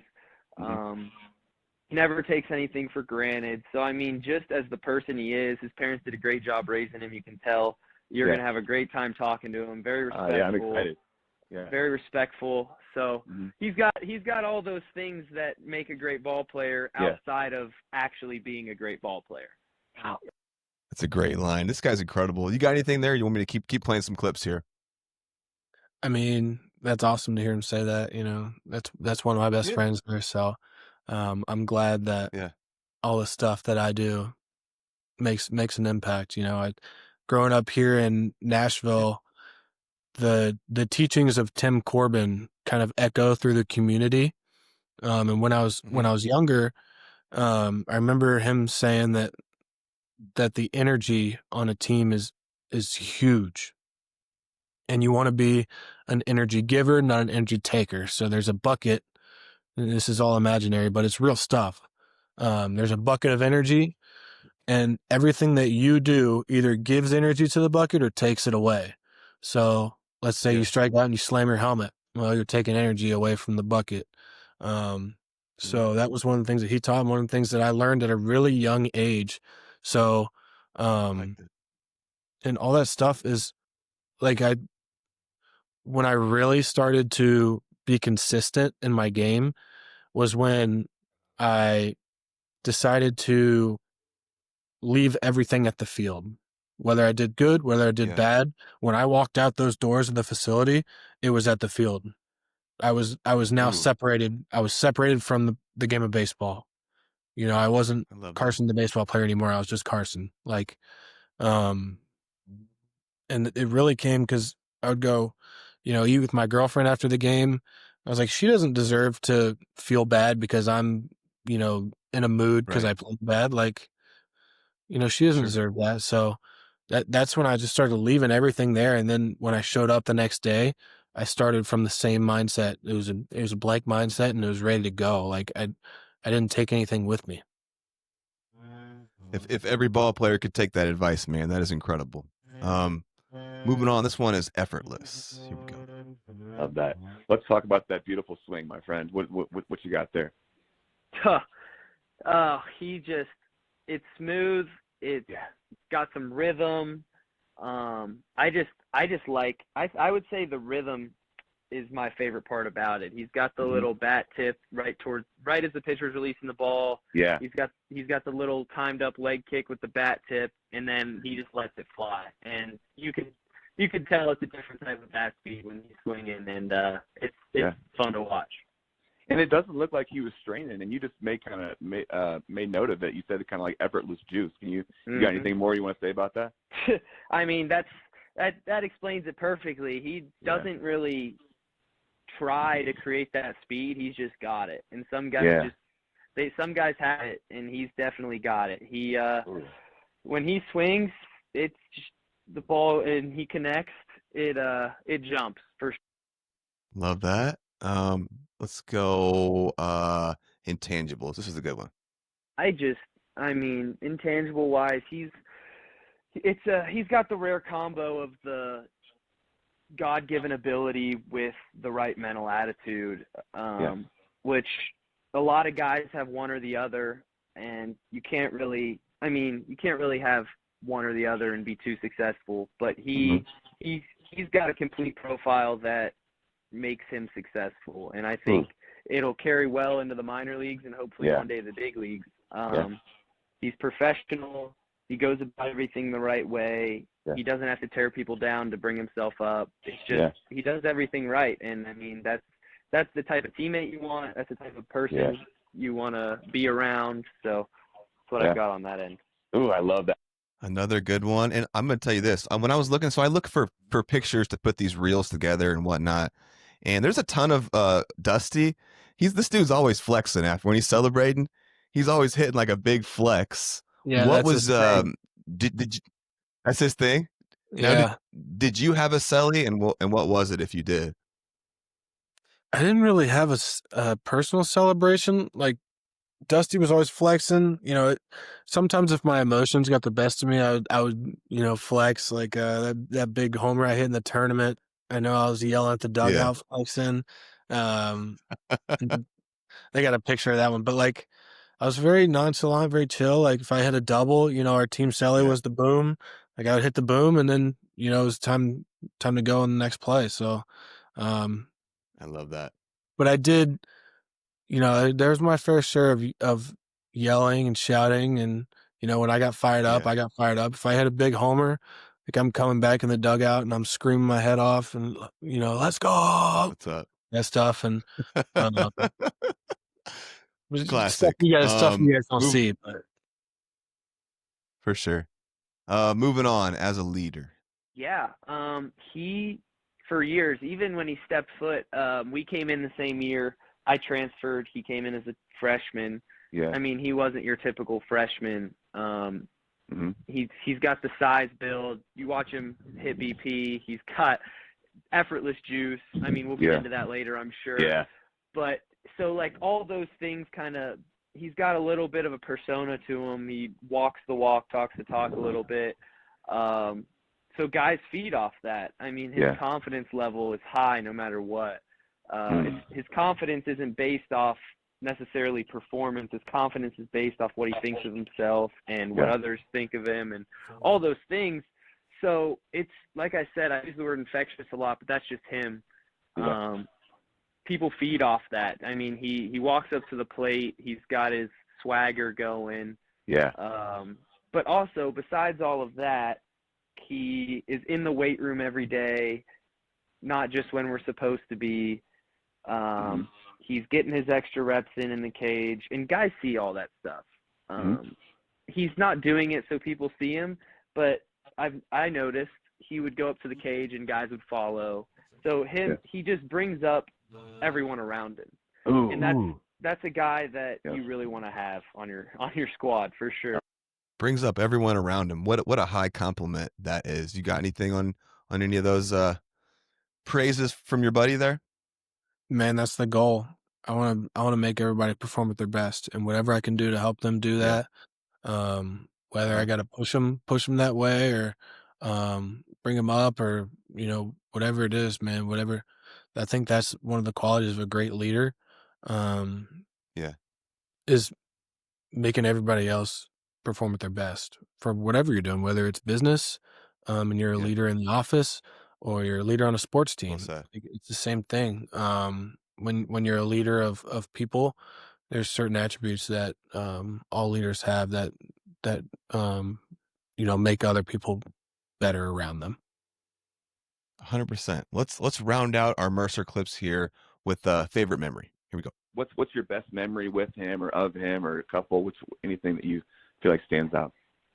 I think, just personally, the bowling alley in Murray has $2 Tuesday, and we for a while there, we pretty much in the fall were there every Tuesday. $2 bowling games, and some of our best memories were there. One time in particular, I would say, on a different note, is we went to dinner with our catcher last year, Carson and I did, and after he was like, he was a very country guy. He's like, you guys want to come pick up some decoys with me? And I am not from the country. I don't know much about hunting. I was like, yeah, let's go. So we go out pretty middle of nowhere in his truck, and we pick up these decoys, geese or whatever it is. I don't even know. And we get back to campus, and Carson's still in the dorms, and he goes, I got to go in and grab some stuff. And so I grab this decoy, and we go in with the fake goose. And the looks we got walking through the dorm it was hilarious. So that's one memory in particular. I don't think I saw the video on my phone earlier today, but that's just one thing. It was just so fun. No, it's okay. That concludes our Dustin Mercer clips here. Awesome guy, one of your best buds. You got anything before we move on to some more baseball Q&A here? No, man, I love that guy. He it's definitely sweet to hear him say that stuff. I don't know if you've talked to him, but I'm gonna be a groomsman in his wedding next summer. So, are you? Yeah, he just got engaged. Congratulations! I did see that he got engaged over the summer, like pretty much right after school, after the College World Series, right? Is that accurate? It's like the week after, yeah. So awesome, man! That's awesome. So we've been rolling for a while here. I'm going to cut some of these because we're going to be here for another 3 hours if I don't. So let's finish it up with some fun, kind of lighter baseball Q&A here, and then we'll get out of here. Okay, buddy? All right, let's do it. All right, man. We'll start with the funny one. What is your favorite, or what are some of your favorite baseball smells? Baseball smells. Yeah. I love the smell of a new glove. And you put it on your face like this and just smell it. I love that. Yep. I love the smell of the cut grass. And then when you're playing in a big league park or a minor league park, you can smell the concession stand, and I like that too. Or you know what? I'll tell you this. This one was really cool. So when we were playing Ole Miss in the regional, when they hit a home run, they'd throw the beer in the air. You could smell the beer. Yeah. And that was the first time I smelled a beer at a baseball game, and that was pretty cool, actually. Smelled a beer. Never heard that one. That's great. I love, no one has said that yet about smelling the concession stands and that being like something that makes it feel like a real baseball game, like a pro baseball game, I love that. Yeah, smell like dogs or something. Yeah. What are a couple of your favorite yards that you played at? Favorite yards. The Range Riders one is pretty cool. If you ever get a chance to, look it up online. It's the best indie ball facility in the country. Really? At UIC, Illinois Chicago, their field is Okay. awesome. I don't know if you've ever seen it, but the backdrop of Chicago is Oh, behind. cool. Skyline? So, Yeah. yeah. What are some other ones? Missouri State and Bradley have good ones because they play in minor league parks. Yeah. And then I think Ole Miss. Ole Miss is pretty sweet. Yeah. Ole Miss is sweet. Yep. The Hoover Met. Okay. But yeah, those are probably my favorites. What's the hardest ball you've ever hit? Do you remember it? Yeah, it was 117. It was a Where at? at UIC to the pull side Really? gap. Yeah. Just absolutely So, mashed it. yeah, Okay. and 100. you Yeah, think it's it was 117. 117, but it was a ground rule double. So I don't know how that worked because I hit it on a line, but I guess I hit it Yeah. so hard that when it hit the ground, it bounced and went over the fence. I don't know, Interesting. but yeah. Okay. Who did you root for growing up, team wise? Growing up, it was probably the Indians. Both my Okay. parents are from Ohio, and I have family in Cleveland. So growing up, that was the team that, when I went to visit my family, we would always go to the Indians games.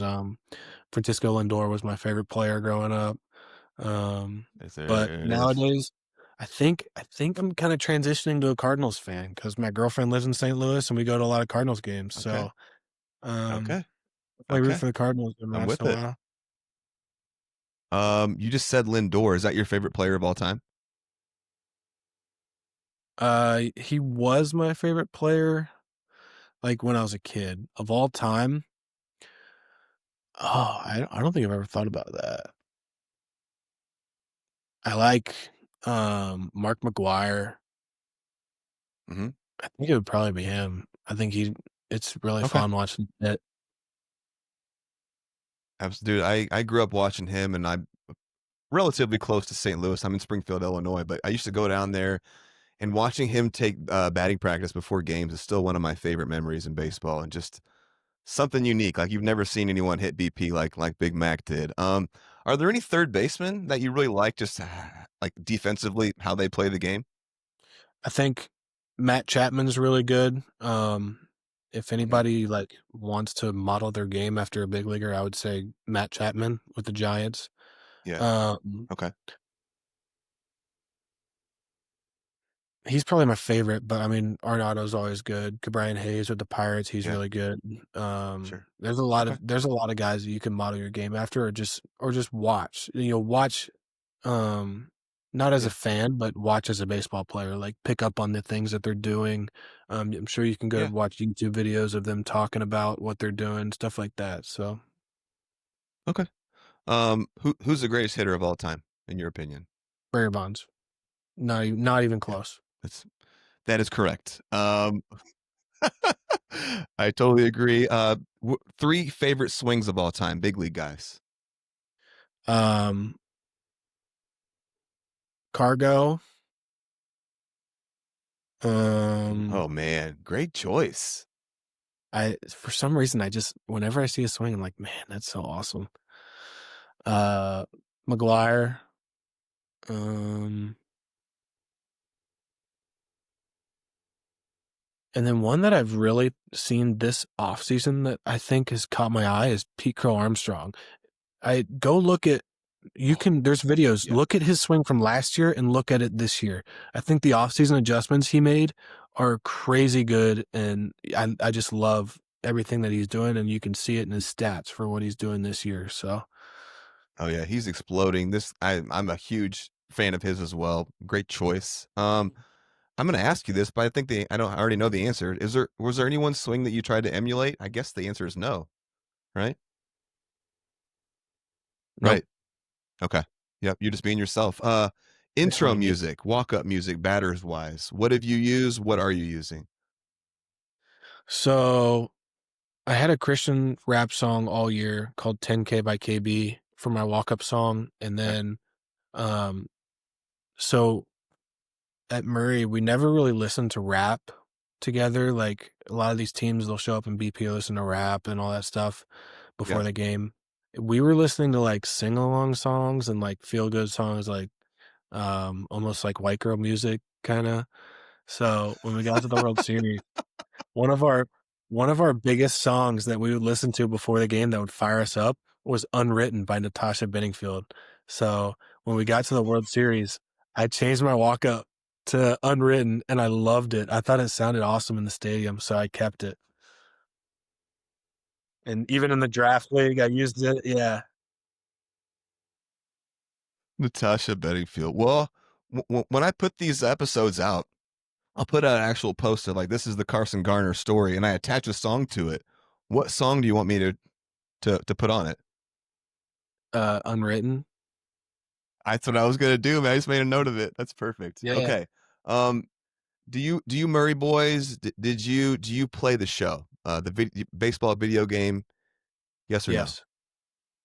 Yes. Do you think there's benefit to it as a baseball player? I used to be a firm believer when I was in high school that it made me track the pitches better. Yeah.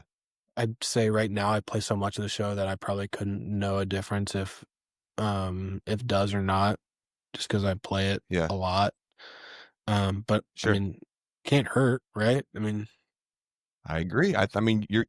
I used to tell myself the same thing. Back in my day, it was like there was a MVP, and then there was NCAA baseball, which is awesome. But I felt like I was getting reps, like seeing pitches move, the shape of them, and whatnot. But could have just been me telling telling myself that so I could play video games. But I thought I was helping my career. Let's go glove. So, favorite glove, model, color, web, all those things. What you got? Size? I'm a traditional guy, so I usually just go with the traditional tan glove. Me too. You know, I've used Wilson's, I've used Rawlings. I think I don't really have a favorite glove company. I think both of them are good. Okay. And then color wise, I'll usually just order the stock one for that. Every year they come out with like a stock version, stock colorway. Yeah. And it's usually cheaper than a custom one, so I'll just order that one. What about web? Web and size? Web, I usually go with the H web. I think that's what it's called. Mhm. And then size. Yeah. I'm using an 11.75 right now, but I think I want to go up to a 12. A little bit bigger for the hot corner. Yeah, third base, I think you need to have a bigger glove just because it gives you more room for error. And I mean, you don't need to have a super transfer and a super, shallow pocket like a middle infielder because you got time to get the ball out. So, right. Okay. How do you break in a glove? Anything special? Anything unique that you do? Any conditioners, potions, anything like that? Just play catch with it. Yep. Okay. Batting gloves of choice. I really like the leather ones. I think the other ones rip too easy. I get this hitter's palm on my hand. And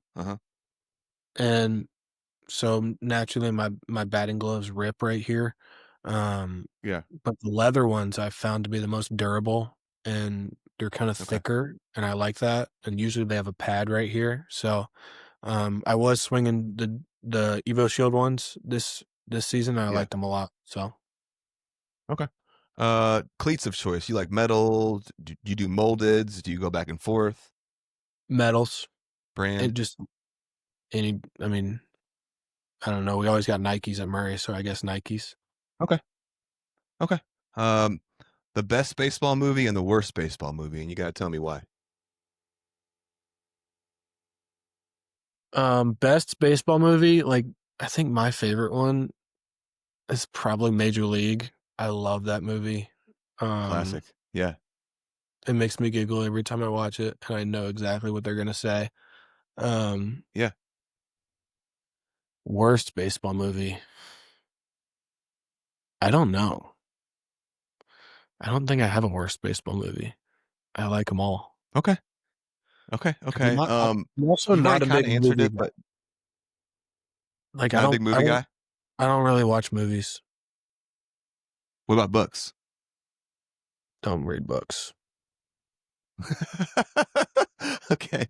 Weight room wise, you've talked about that's been huge for your career.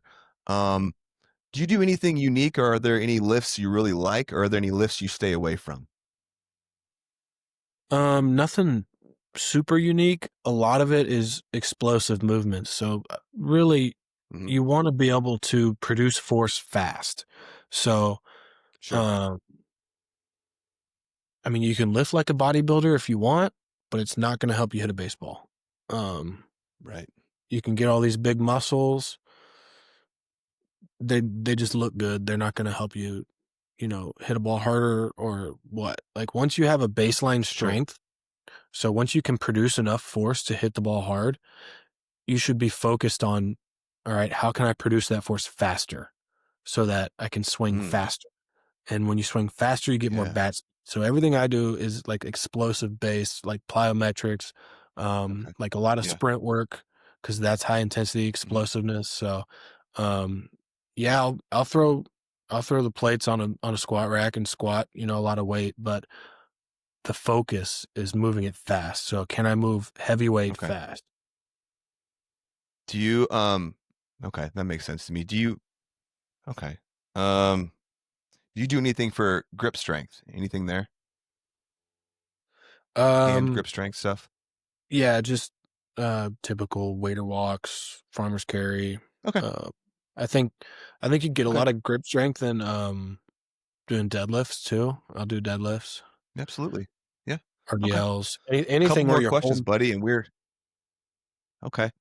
We're at the end, my friend. This has been an awesome journey. I got a couple questions left for you. What are you most proud of at this point looking back on your career? Hmm.